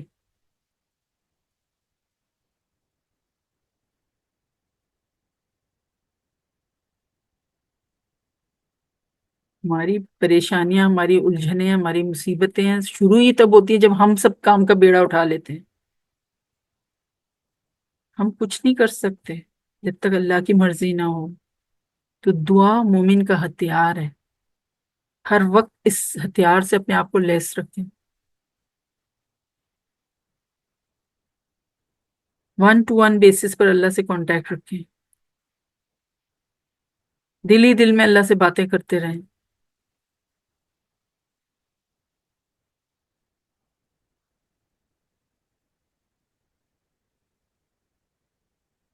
یہ عقیدہ اگر پختہ ہو جائے تو انسان ایک رب کو ہی راضی کرنے میں لگ جائے بجائے پوری دنیا کو خوش کرنے کی. آسان ہو جائے گا نا پھر تو. ربی بن انس کہتے ہیں کہ اب جس کے پاس یہ قرآن پہنچ جائے تو اگر وہ سچا متبع رسول ہے، متبع رسول، رسول کی اتباع کرنے والا، پرخلوص طور پہ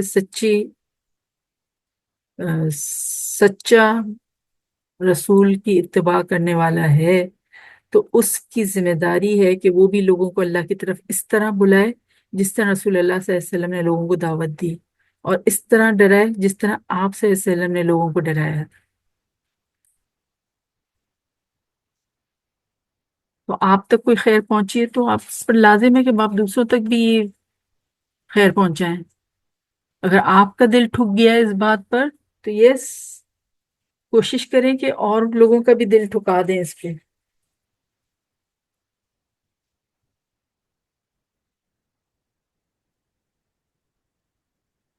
یہ فرمایا کہ آیات 21 سے 30 کہ جو کوئی حق کو جھٹلائے گا تو اس کو تو سزا مل کر رہے گی. ٹھیک ہے، دوبارہ ریجوائن کیجئے، آگے ہم بات کرتے ہیں اس پہ. پلیز ریجوائن.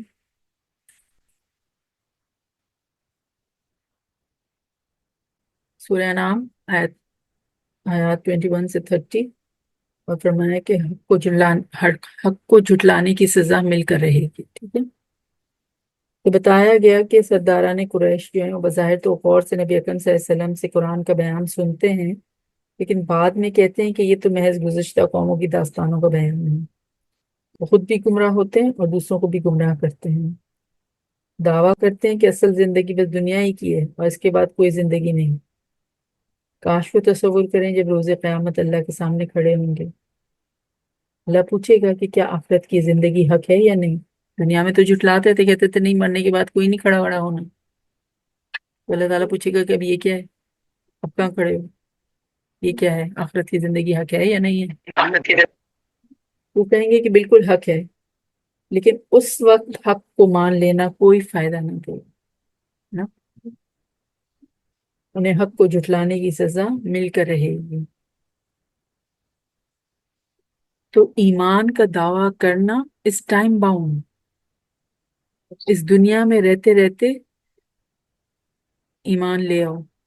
جب ہم ایمان لانے کی بات کرتے ہیں تو ایمان پورا کمپریہنسو ایمان، جس میں کہ ایمان بالغیب ٹاپ موسٹ، اللہ پر ایمان، فرشتوں پر ایمان، کتابوں پر ایمان، اللہ کے رسولوں پر ایمان، سب آ جاتے ہیں۔ ہر خیر شر، اللہ کی بنائی ہوئی تقدیر پر ایمان، ہر خیر و شر اللہ کی طرف سے۔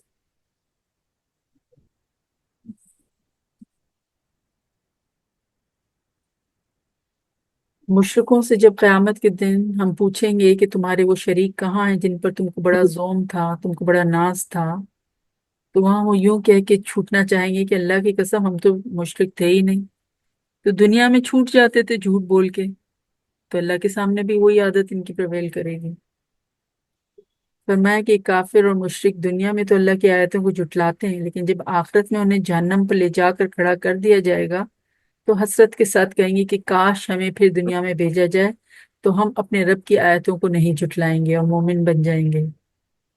بہرحال انہیں کفر کی سزا تو چکھنی ہوگی۔ اگر قرآن سننے والے کی نیت میں ہدایت پانے کی بجائے کوئی ٹیڑھا پن ہوگا تو اللہ تعالیٰ اس کو ہدایت نہیں دے گا۔ سب کچھ سن کر بھی وہ کچھ سمجھ نہ پائے گا، کیونکہ اس کے دل میں ہی ٹیڑھ ہے، اس کی نیت ہی ہے ہدایت حاصل کرنے کی نہیں ہے۔ تو ہدایت بہت قیمتی چیز ہے، سو ویری پریشس، ایسی اللہ تعالیٰ نہیں لٹاتا۔ جو چاہتا ہے، جو کانشیسلی اس کے لیے ایفرٹ کرتا ہے، جو اللہ سے دعا مانگتا ہے، اپنے آپ کو پریپیئر کرتا ہے ہدایت لینے کے لیے، اللہ تعالیٰ اس کو ہدایت دیتا ہے۔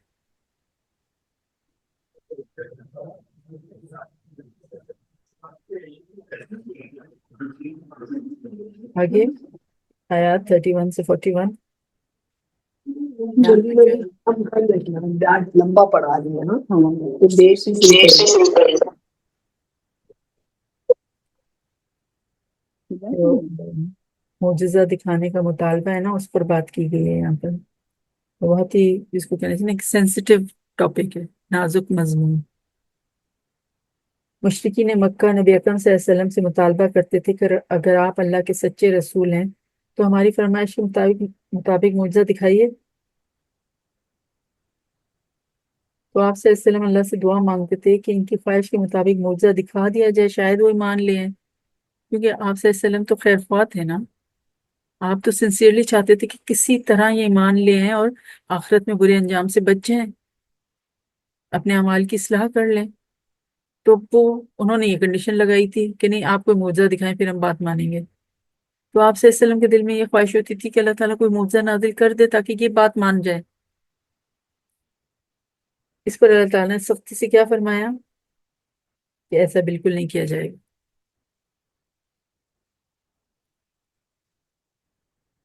اور کیوں اللہ تعالیٰ اتنا سخت سٹینڈ کیوں لے رہا ہے اس پر کہ نو معجزہ ایٹ آل؟ حضور صلی اللہ علیہ وسلم کو کہا کہ اگر آپ چاہتے ہیں کہ کوئی معجزہ لیں تو آپ آسمان پہ سیڑھی لگا کے چڑھ جائیں، لے آئیں آپ کوئی معجزہ اپنے طور پر، اللہ نازل نہیں کرے گا۔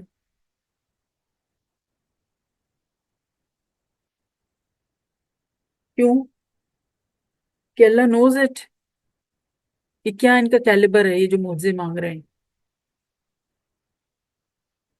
آج تک کوئی قوم معجزہ دیکھ کر ایمان نہیں لائی، تو جو قوم فرمائشی معجزہ دیکھ کر بھی ایمان نہ لائے تو پھر عذاب کی مستحق ہو جاتی ہے۔ تو آپ دیکھیں کہ معجزہ نہ بھیجنا ان کے حق میں اللہ تعالیٰ کی طرف سے ایک رحمت تھا، جس کو وہ نہیں سمجھ رہے تھے۔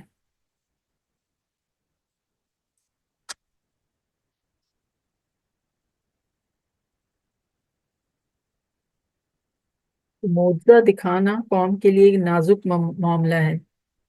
آپ صلی اللہ علیہ وسلم اس صورتحال میں شدید اذیت سے دوچار تھے۔ مشرکین معجزہ نہ دکھانے پر آپ صلی اللہ علیہ وسلم کا مذاق اڑاتے تھے، اور اللہ تعالیٰ سختی سے معجزہ دکھانے سے انکار فرما رہا تھا۔ بھئی اگر ان کو معجزہ ہی تھا تو یہ قرآن تو ان کے سامنے نازل ہو رہا تھا نا، اس میں تو کھلا چیلنج تھا کہ لے آؤ، کوئی ایک صورت بنا کے لے آؤ، پھر چلو 3 آیت لے آؤ، چلو 1 آیت ہی لے آؤ۔ تو وہ جو اتنے فصیح اور بلیغ، اور ان کے تو جو شاعر تھے وہ بہت ہی اپنے آپ کو زبان کے جو ہے نا اپنی وساحت اور بلاغت میں اپنے آپ کو چیمپئن سمجھتے تھے، تو کیوں نہیں لا کے دیا انہوں نے یہ چیلنج، کیوں نہیں پورا کر دیا؟ تو یہ تھا نا معجزہ، اور ہے، یہ تو ایک لیونگ میریکل ہے، رہتی دنیا تک کے لیے معجزہ ہے۔ معجزہ وہ ہوتا ہے نا، عین جیم زا، جو جس کے آگے عقل عاجز ہو جائے، جس کے آگے عقل جھک جائے،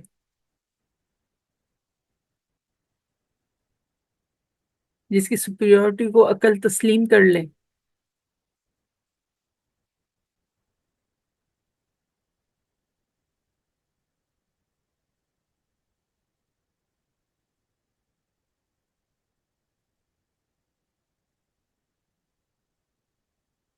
اللہ تعالیٰ نے آپ صلی اللہ علیہ وسلم کی دلجوئی کے لیے فرمایا کہ کائنات میں ہر مخلوق کا ایک منظم گروہ کی صورت میں رہنا بھی معجزہ ہے۔ اللہ کی بے شمار قدرت معجزات ہیں جو کائنات میں چاروں طرف پھیلی ہوئی ہیں۔ مشرکین انہیں دیکھ کر بھی ایمان نہیں لا رہے، وہ تو محض اپنے کفر کا جواز پیش کرنے کے لیے فرمائشی معجزات کا مطالبہ کر رہے ہیں۔ تو فرمائشی معجزہ دکھا دیا جائے وہ تب بھی ایمان نہیں لائیں گے، ان قریب وہ اپنے کفر کا برا انجام دیکھ لیں گے۔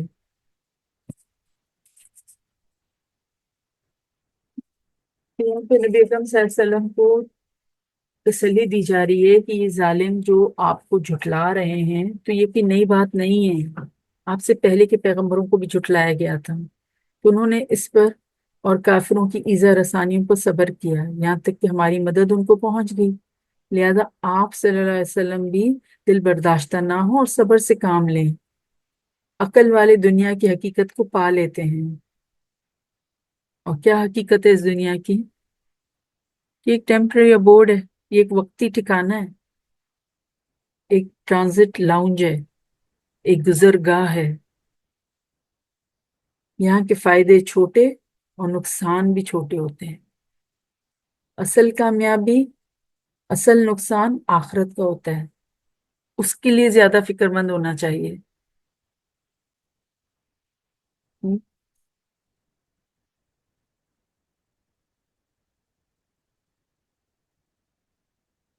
آگے آیات 42 سے 50 کہ اللہ کی عطا کردہ ہدایت سے رخ پھیرنے والا اندھا ہے، جو اللہ کی ہدایت سے اپنا منہ موڑ لے تو اندھا نہیں تو اور کون ہے؟ تو اللہ تعالیٰ کی سنت کا بیان ہے یہاں پر کہ اس نے جب بھی کسی قوم میں رسول بھیجا تو قوم پر ساتھ ہی کوئی آفت بھی نازل کی، کوئی مصیبت بھی آئی، تاکہ لوگوں کے دلوں میں خدا خوفی اور رقت پیدا ہو، ہے نا؟ یہ تو فیکٹ ہی ہے نا کہ آپ دیکھیں جب کوئی مصیبت آتی ہے تو ہم زیادہ اللہ کی طرف رجوع کرتے ہیں رادر دین خوشی کے موقعوں پر۔ تو اللہ تعالیٰ کی بھی یہ حکمت ہوتی تھی کہ جب کوئی رسول کسی قوم میں بھیجا جاتا تھا تو اس کے ساتھ ہی کوئی قحط، کوئی ایسی کوئی آفت، کوئی مصیبت آتی تھی ان پر کہ جس کی وجہ سے ان کے دل جو ہیں وہ خدا خوفی اور رقت پیدا ہوتی ہے، اور اس وقت پھر وہ رسول کی تعلیمات جو ہیں وہ زیادہ بہتر طور پہ اخذ کر سکتے تھے، وہ رسول کی دعوت کی طرف تاکہ متوجہ ہوں۔ بدقسمتی سے قوموں نے آفات سے سبق حاصل نہ کیا، شیطان نے ان کے برے اعمال کو مزین کر دیا۔ آخرکار پھر اللہ تعالیٰ نے بڑے عذاب کے ذریعے ایسی قوموں کو صفحہ ہستی سے مٹا دیا، ٹوٹلی اریز کر دیا، ان کو نسیہ منسیہ کر دیا ان کو۔ تو یہاں پر پھر آخر میں نبی اکرم صلی اللہ علیہ وسلم کو کافروں سے عاجز، نبی اکرم صلی اللہ علیہ وسلم کا کافروں سے عاجزانہ خطاب ہے۔ آپ صلی اللہ علیہ وسلم نے فرمایا کہ میں نے یہ دعویٰ نہیں کیا کہ میرے اختیار میں اللہ کے خزانے ہیں یا میں غیب کی خبروں سے واقف ہوں، نہ ہی میں نے فرشتہ ہونے کا دعویٰ کیا ہے، پھر تم کیوں مجھ سے معجزات طلب کرتے ہو؟ ہے نا؟ میرا دعویٰ تو یہ ہے کہ میں اللہ کا رسول ہوں اور اس کی دی ہوئی ہدایت کی پیروی کرتا ہوں۔ اللہ کی عطا کردہ ہدایت کی پیروی کرنے والا بینا یعنی آنکھوں والا، اور اس سے رخ پھیرنے والا اندھا ہے۔ تو اب تم بتاؤ گے کیا بینا اور نابینا برابر ہو سکتے ہیں؟ نہیں نا، واضح کنٹراسٹ ہے دونوں میں۔ تو اسی طرح جو اللہ کی ہدایت پر کان دھرے، اس کی طرف رخ پھیرے اپنا، تو وہ آنکھوں والا، اور جو اللہ کی آیات کی طرف سے منہ موڑ لے اندھا، ہے نا؟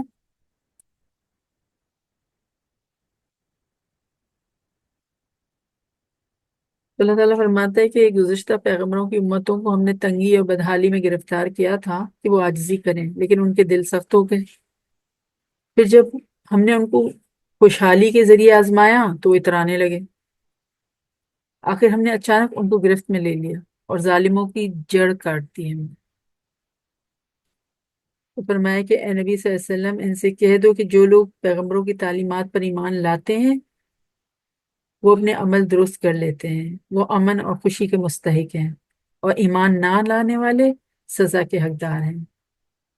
گمراہ قوموں کو اللہ تعالیٰ آزمائشوں میں ڈالتے ہیں تاکہ وہ ہوش میں آ جائیں اور ہدایت کی طرف لوٹ آئیں، لیکن جب یہ بھی اثر نہ کرے تو اللہ تعالیٰ ان کو مزید ڈھیل دے دیتے ہیں اور ان کے لیے دنیا کی فراوانیوں کے دروازے کھول دیتے ہیں، اور پھر اچانک ان کی جڑ کاٹ کر رکھ دیتے ہیں۔ مسند احمد کی حدیث ہے، آپ صلی اللہ علیہ وسلم نے فرمایا جب تم دیکھو کہ اللہ تعالیٰ نافرمانیوں کے باوجود کسی کو اس کی خواہشات کے مطابق دنیا دے رہا ہے تو یہ ڈھیل دینا ہے، یہ استدراج ہے۔ اور پھر آپ صلی اللہ علیہ وسلم نے یہی آیات تلاوت فرمائی تھی 44 اور 45۔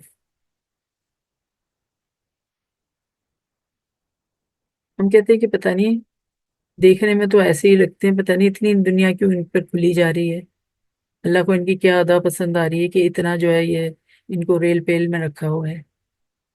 یو نیور نو ان کا معاملہ کیا چل رہا ہے، کیا خبر استدراج ہو، کیا خبر اللہ ان کو ڈھیل دے رہا ہو، ہے نا؟ تو صحابہ کرام کا طریقہ کیا ہوتا ہے، جب ان کو کوئی نعمتیں ملتی تھی تو وہ ایک دم سہم جاتے تھے اور زیادہ اللہ کی طرف رجوع کرنے لگتے تھے۔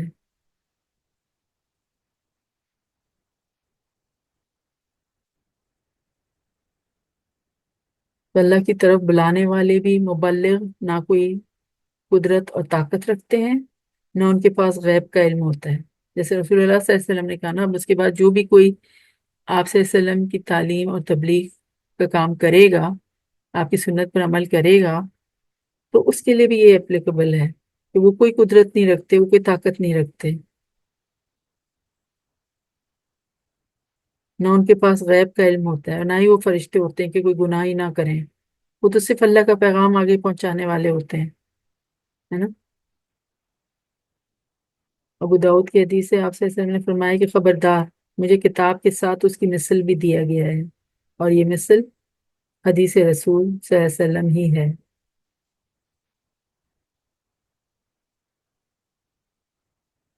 تو بجائے اس کے کہ ہم لوگوں کو کال کر کے، بھلے چاہے وہ ہمارے نیئر اینڈ ڈیئر ونز ہوں یا کوئی ایسے ہوں جن سے آپ کو لگتا ہے کہ یہ مجھے کوئی وظیفہ بتا دیں گے اور یہ مجھے کوئی مشکل سے نکلنے کا کوئی عمل بتا دیں گے، تو ہم گھنٹوں ان سے بات کر لیتے ہیں۔ اللہ تعالیٰ جو رات کے آخری پہر سب کو آواز دے رہا تو ہے کوئی مانگنے والا میں جس کو دوں، تو کیوں نہ ہم اس وقت اللہ سے ہاٹ لائن اپنی قائم کریں، اپنی تہجد کے وقت کو بڑھا دیں، جو کہ کرنے پر بھی قادر ہے نا۔ ابھی تو ہم نے پڑھا کہ جو اللہ خیر پہنچانا چاہے تو کوئی اس کو روک نہیں سکتا، اور نہ چاہے ہم سے تو کوئی ہمیں دے نہیں سکتا، تو اللہ سے مانگیں۔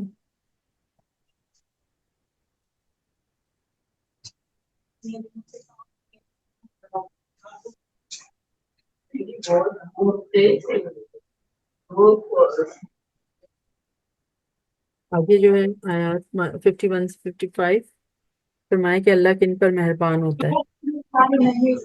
نبی اکرم صلی اللہ علیہ وسلم کو جی مائک چیک کیجیے پلیز. نبی صلی اللہ علیہ وسلم کو تلقین کی گئی کہ وہ سرداران قریش کے اس مطالبے کو رد کر دیں کہ آپ صلی اللہ علیہ وسلم اپنے پاس سے ان لوگوں کو دور کر دیجیے جو ہمارے غلام ہیں یا پیشے کے اعتبار سے درجے کا کام کرنے والے ہیں. فرمایا کہ اللہ کے نزدیک ان غلاموں اور محنت کرنے والے مومنوں کی بڑی قدر ہے. وہ دن رات اللہ کو پکارتے ہیں اور اس کی رضا کے طلبگار ہیں. ایسے لوگ تو اس قابل ہیں کہ جب وہ نبی اکرم صلی اللہ علیہ وسلم کے پاس آئیں تو آپ صلی اللہ علیہ وسلم انہیں سلامتی کی دعائیں دیں اور بشارت دیں کہ اللہ تمہارے حق میں بڑا غفور اور رحیم ہے. اگر تم نے نادانی سے کوئی گناہ کیا اور اس پر توبہ کی تو اللہ اپنے لطف و کرم سے تمہیں معاف فرما دے گا. ہے نا؟ تو اللہ تو ان پر مہربان ہوتا ہے کہ جو اللہ کی بات ماننے والے ہیں، جو اللہ کے رسول صلی اللہ علیہ وسلم کی بات ماننے والے ہیں.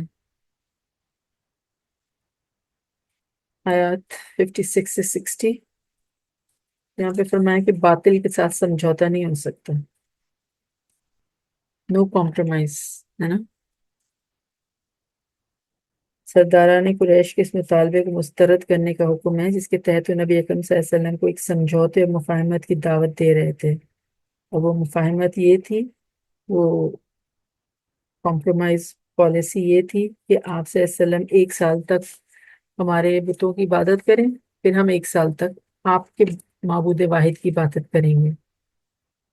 تو نبی اکرم صلی اللہ علیہ وسلم کو حکم دیا گیا کہ وہ مفاہمت کی اس پیشکش کو سختی سے رد کر دیں، ریجیکٹ کر دیں. نو کمپرومائز. اور آخر میں کیا بیان کیا گیا کہ غیب کا کل علم صرف اللہ ہی جانتا ہے. اسے خشکی اور سمندر کی ہر شے کا علم ہے. کوئی پتا درخت سے نہیں گرتا مگر یہ کہ وہ اللہ کے علم میں ہوتا ہے. تو آپ دیکھیں کتنا باریک بین، وہ لطیف الخبیر. آگے آیا 61 سے 70 اس میں اللہ تعالیٰ کے عذاب کی 3 صورتوں کا بیان کیا گیا ہے. بتایا گیا کہ نافرمان قوموں پر اللہ کے عذاب کی 3 صورتیں ہیں. پہلی یہ کہ اللہ آسمان سے کوئی آفت نازل کر دیتا ہے جس سے طوفانی بارش. دوسرا یہ کہ زمین سے کوئی تباہی آ جاتی ہے جیسے زلزلہ. تیسری صورت یہ کہ اللہ کسی قوم کو گروہوں میں تقسیم کر کے آپس میں ٹکرا دیتا ہے. تو اب بتائیے آج ہمیں عذاب کی کون سی صورت کا سامنا ہے اس دنیا میں؟ آج بتائیے اس کرۂ ارض پر آج ہمیں ایک عذاب کی ان تینوں شکلوں میں سے کون سی صورت کا سامنا ہے؟ گروہوں میں تیسری تقسیم جی روحم میم. جی گروہوں میں تقسیم ہو جانا. اچھا، اور بھی کوئی کچھ کہہ رہا تھا؟ جی قحط کی شکل، جیسے بارشیں موسم کے مطابق نہیں ہو رہی، دعائیں قبول نہیں ہو رہی، برکت خیر و برکت ختم ہو گئی ہے، ذائقے ختم ہو گئے ہیں. اکثر یہ آپس میں سب یہی کہہ رہے ہوتے ہیں. تو اور بھی بہت سی صورتیں ہیں جو ہم اپنے ارد گرد دیکھیں، واقعی بہت سی قحط کی شکلیں ہیں اور عذاب کی شکلیں نظر آتی ہیں. تو رضوانہ جی جی راحلہ بتائیے. میں یہ کہہ رہی ہوں کہ ہر اس تفرقے کا سامنا ہے، ہر گناہ ہے اس وقت امت میں نا، ہر گناہ ہے، اللہ معاف کرے. بالکل ایسا ہی ہے کہ جو تینوں عذابوں کے ذکر کیا گیا ہے تو تینوں صورتیں آج ہم اس سے دوچار ہیں. آپ دیکھیں کہ آسمانی آفات جیسے کہ بارش کا ہونا، بارش کا نہ ہونا، ہر طرح سے جو ہے جی اس دنیا افیکٹ ہو رہی ہے نا. گلوبل وارمنگ جو ہے وہ سب جگہ افیکٹ کر رہی ہے. پھر زمین سے کوئی تباہی آ جائے جیسے زلزلہ، سیلاب، تو یہ صورتحال بھی آپ کو دیکھیں کہ دنیا کی کسی نہ کسی جگہ پہ یہ فیس کر رہے ہیں. اور پھر تیسری صورت کیا ہے کہ اللہ کسی قوم کو گروہ میں تقسیم کر کے آپس میں لڑوا دیتا ہے. تو یہ صورتحال یہ بھی ہمیں ہر جگہ نظر آ رہی ہے. ہاں ٹھیک ہے. تو آج ہمیں عذاب کی ان تینوں صورتوں کا سامنا ہے. اللہ تعالیٰ ہمیں گناہوں سے بچنے کی توفیق عطا فرمائے. تو فرمایا کہ مزید یہ حکم دیا گیا کہ اگر کسی محفل میں اللہ کی آیات کا مذاق اڑایا جا رہا ہو یا شاعر دینی کی توہین کی جا رہی ہو تو غیرت دینی کا ثبوت دو اور وہاں سے فوراً اٹھ جاؤ. یہ بات پہلے بھی آئی تھی، دوبارہ آ رہی ہے.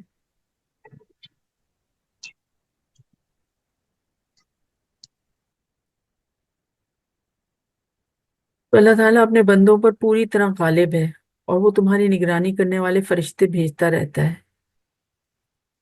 یعنی آپ دیکھیں کہ 2 فرشتے تو کانسٹنٹلی ہمارے کندھوں پر موجود ہیں، کرامن کاتبین، اور پھر وہ فرشتے بھیجتا بھی رہتا ہے یہاں تک کہ جب تم میں سے کسی کی موت کا وقت آتا ہے تو فرشتے اس کی جان نکالتے ہیں اور کوئی کوتاہی نہیں کرتے. پھر وہ اپنے حقیقی آقا اللہ کی طرف لوٹائے جائیں گے، وہی فیصلہ کرے گا اور وہ جلد از جلد حساب لینے والا ہے.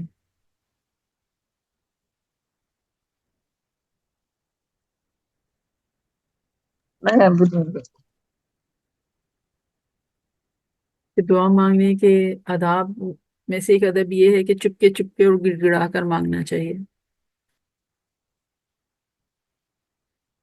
ہمارا انداز یہ ہوتا ہے کہ ہم مشکل میں رب کے آگے جھک جاتے ہیں اور جب وہ پریشانی سے نکال لیتا ہے تو پھر اس کو بھول جاتے ہیں.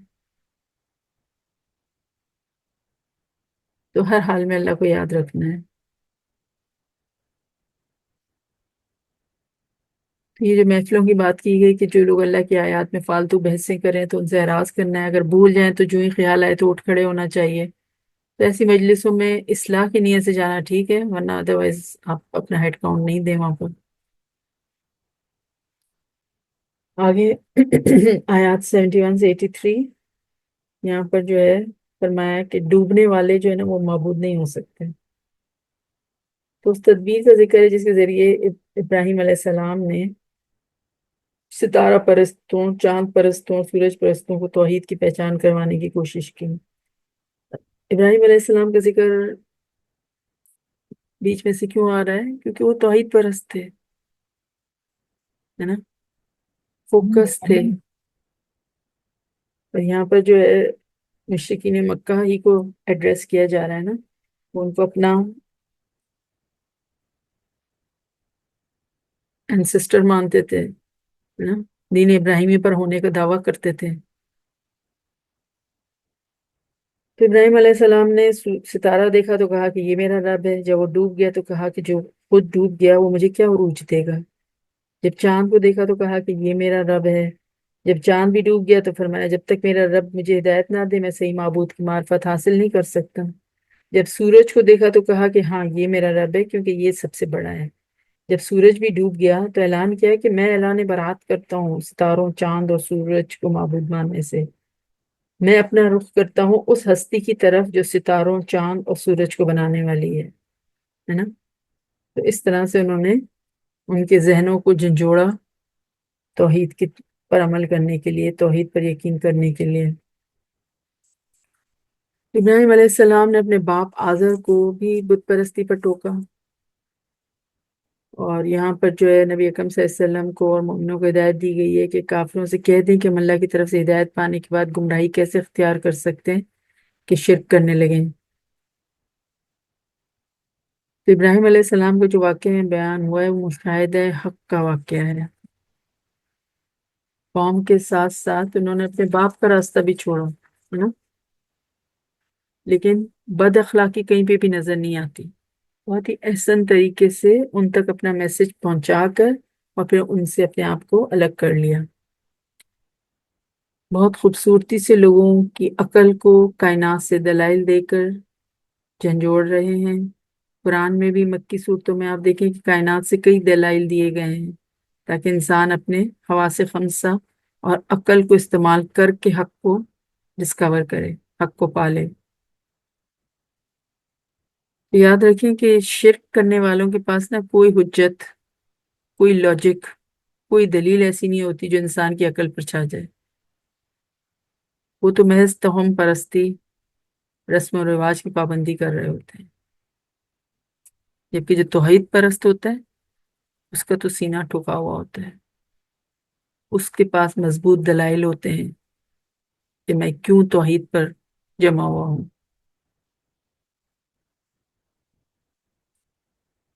یہ ابراہیم علیہ السلام نے کہا نا، تو جو سورج، چاند، ستاروں کی پرستش کرتے ہیں وہ تو خود بیچارے گردش میں ہیں، یہ سیارے، سورج، چاند، ستارے، یہ سب خود حرکت میں ہے نا، تو وہ کسی کی کیا ہیلپ کر سکتے ہیں؟ جیسے ہم نے کہا تھا ابھی کہ ہاروسکوپس وغیرہ اور جو ہیں ان کے مطلب ستاروں کے کیا فائدے ہیں؟ ستاروں کا کام کیا ہے؟ چلیں، ایک تو وہ آسمان دنیا کی زینت بنے ہوئے ہیں، سجاوٹ کا کام دے رہے ہیں۔ دوسرا، راستہ، جو یہ کشتیاں وغیرہ ہوتی ہیں ان کو راستہ گائیڈ کرنے کے لیے، راستوں کی نشاندہی کرنے کے لیے، ہاں، اس کے طور پر، ایک نشانی کے طور پر۔ تیسرا، قرآن کیا بتاتا ہے کہ شیاطین کو مار بھگانے کا کام کرتے ہیں۔ اس کے علاوہ اور کوئی چوتھا کام ہے نہیں ان کا، وہ کسی کی قسمت پر اچھے یا برے اثرات مرتب کر سکے۔ اور جو کوئی ایسا سوچتا ہے یا کسی کے پاس جاتا ہے ایسا علم، وہ جس کے پاس جو کاہن وغیرہ ہوتے ہیں نا، تو اس نے اپنے ایمان کو کھاٹے میں ڈال دیا، نقصان میں ڈال دیا، وہ شرک کرنے والوں میں شمار ہو گیا۔ تو اللہ سے ہمیشہ نفع بخش، نفع مند علم مانگے۔ تو علم تو بہت سے دنیا میں ایگزسٹ کرتے ہیں، ہے نا، یہ پوری ایک ایسٹرولوجی، ایک دنیا ہے۔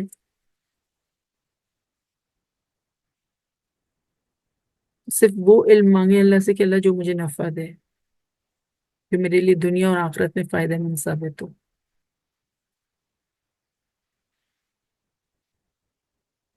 آیات 84 سے 91۔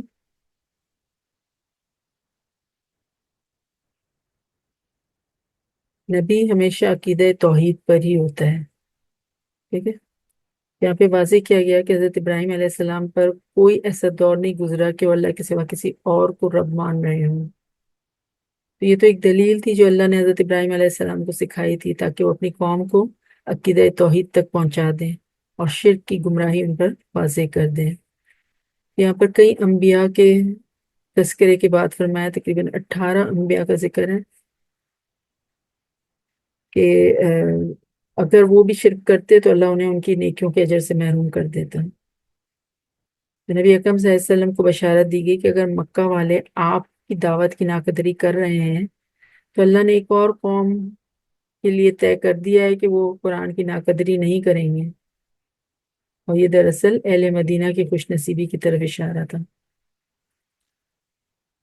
آگے آیات 92 سے 95، جھوٹ بولنے والوں کا برا انجام ہوتا ہے۔ یہود کے ایک جھوٹ کا تذکرہ ہے، وہ نبی اکرم صلی اللہ علیہ وسلم سے دشمنی کرتے ہوئے کہتے تھے کہ اللہ نے آج تک کوئی کتاب نازل نہیں کی۔ تو ان سے پوچھا یہ کہ وہ کتاب کس نے نازل کی تھی جو حضرت موسیٰ علیہ السلام لے کر آئے تھے؟ اللہ دیکھیں کتنا یہ جھوٹ میں آگے نکل جاتے تھے، مطلب دشمنی میں، حسد میں، کہ اپنی ہی بات کو بھی نگیٹ کر رہے ہیں۔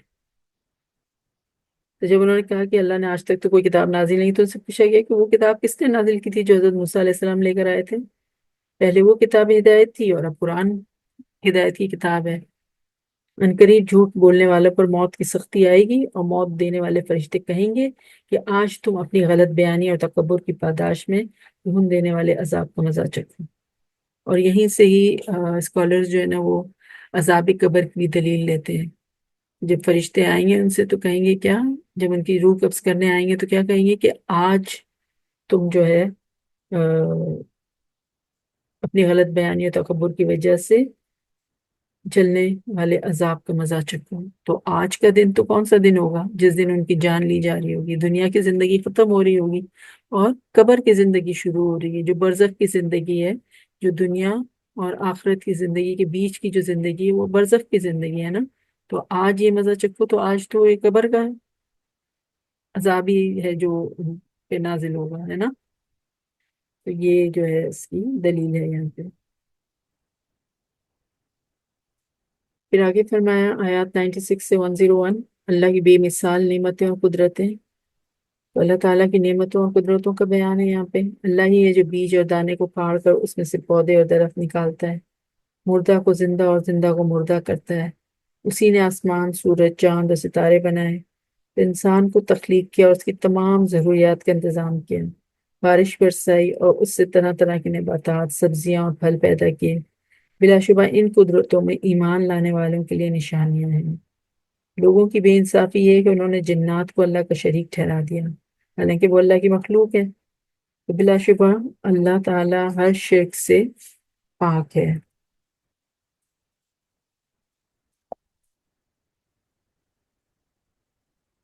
تو اللہ تعالیٰ کی طرف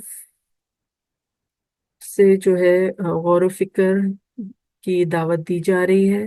جو کھانے کی نعمتیں تمہیں دی ہیں صرف سیر ہو کر کھاؤ نہیں، بلکہ اس کے زمین سے نکلنے، پھلنے پھولنے پر بھی غور و فکر کرو. ایمان رکھنے والی قوم اور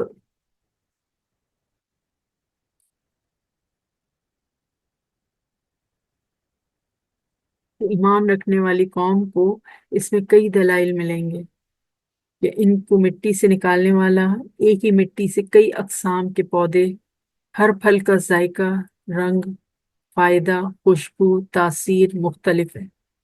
تو لازماً کوئی ہے جو یہ سب کنٹرول کر رہا ہے. یہ سب کچھ خود بخود تو ممکن نہیں ہو گیا ہے نا. پھر آگے آیات 102 سے لے کے 111 فرمایا کہ مشرکین کے معبودوں کی توہین نہ کرو. اللہ تعالیٰ کی توحید کا بیان ہے یہاں پر، اور شرک کی نفی ہے. اور فرمایا کہ اللہ کا بیٹا کیوں کر ہو سکتا ہے جبکہ اس کی تو کوئی بیوی ہی نہیں ہے. واضح دلائل آ چکے ہیں لیکن اس کے باوجود لوگ شرک کر رہے ہیں. تو اہل ایمان کو منع کیا گیا کہ وہ مشرکین کے معبودوں کی توہین نہ کریں، ورنہ وہ ضد میں اللہ کے آ کر اللہ کی توہین کریں گے. مشرکین یقین دہانی کرا رہے ہیں کہ ان کی فرمائش کے مطابق معجزہ دکھانے پر وہ ایمان لے آئیں گے، جبکہ حقیقت یہ ہے کہ وہ معجزہ دیکھ کر بھی ایمان نہ لائیں گے. تو اللہ ایسے لوگوں کے دلوں اور نگاہوں پر مہر کر دیتا ہے جن کے سامنے پہلی بار حق آئے اور وہ اسے جان بوجھ کر جھٹلا دیں. تو اللہ تعالیٰ ہمیں ایسی محرومی سے محفوظ فرمائے.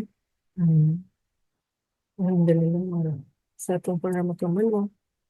جی بتائیے آپ نے کیا سیکھا ہے آج کی کلاس میں؟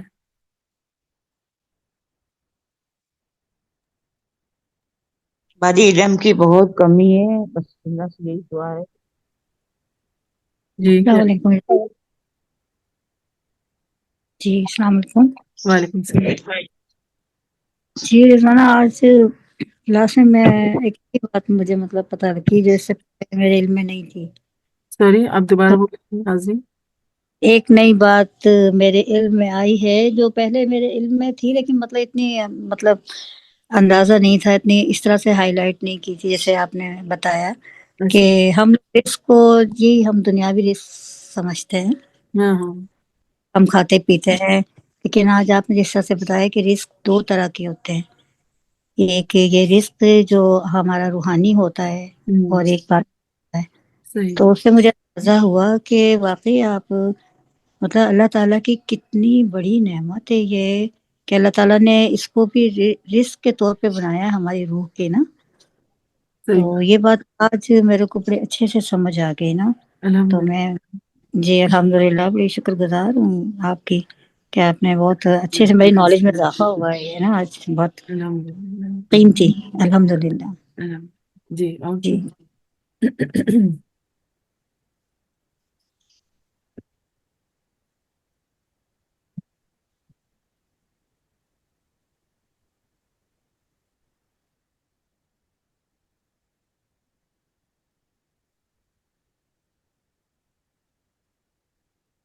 جی اور کوئی کچھ کہنا چاہیے؟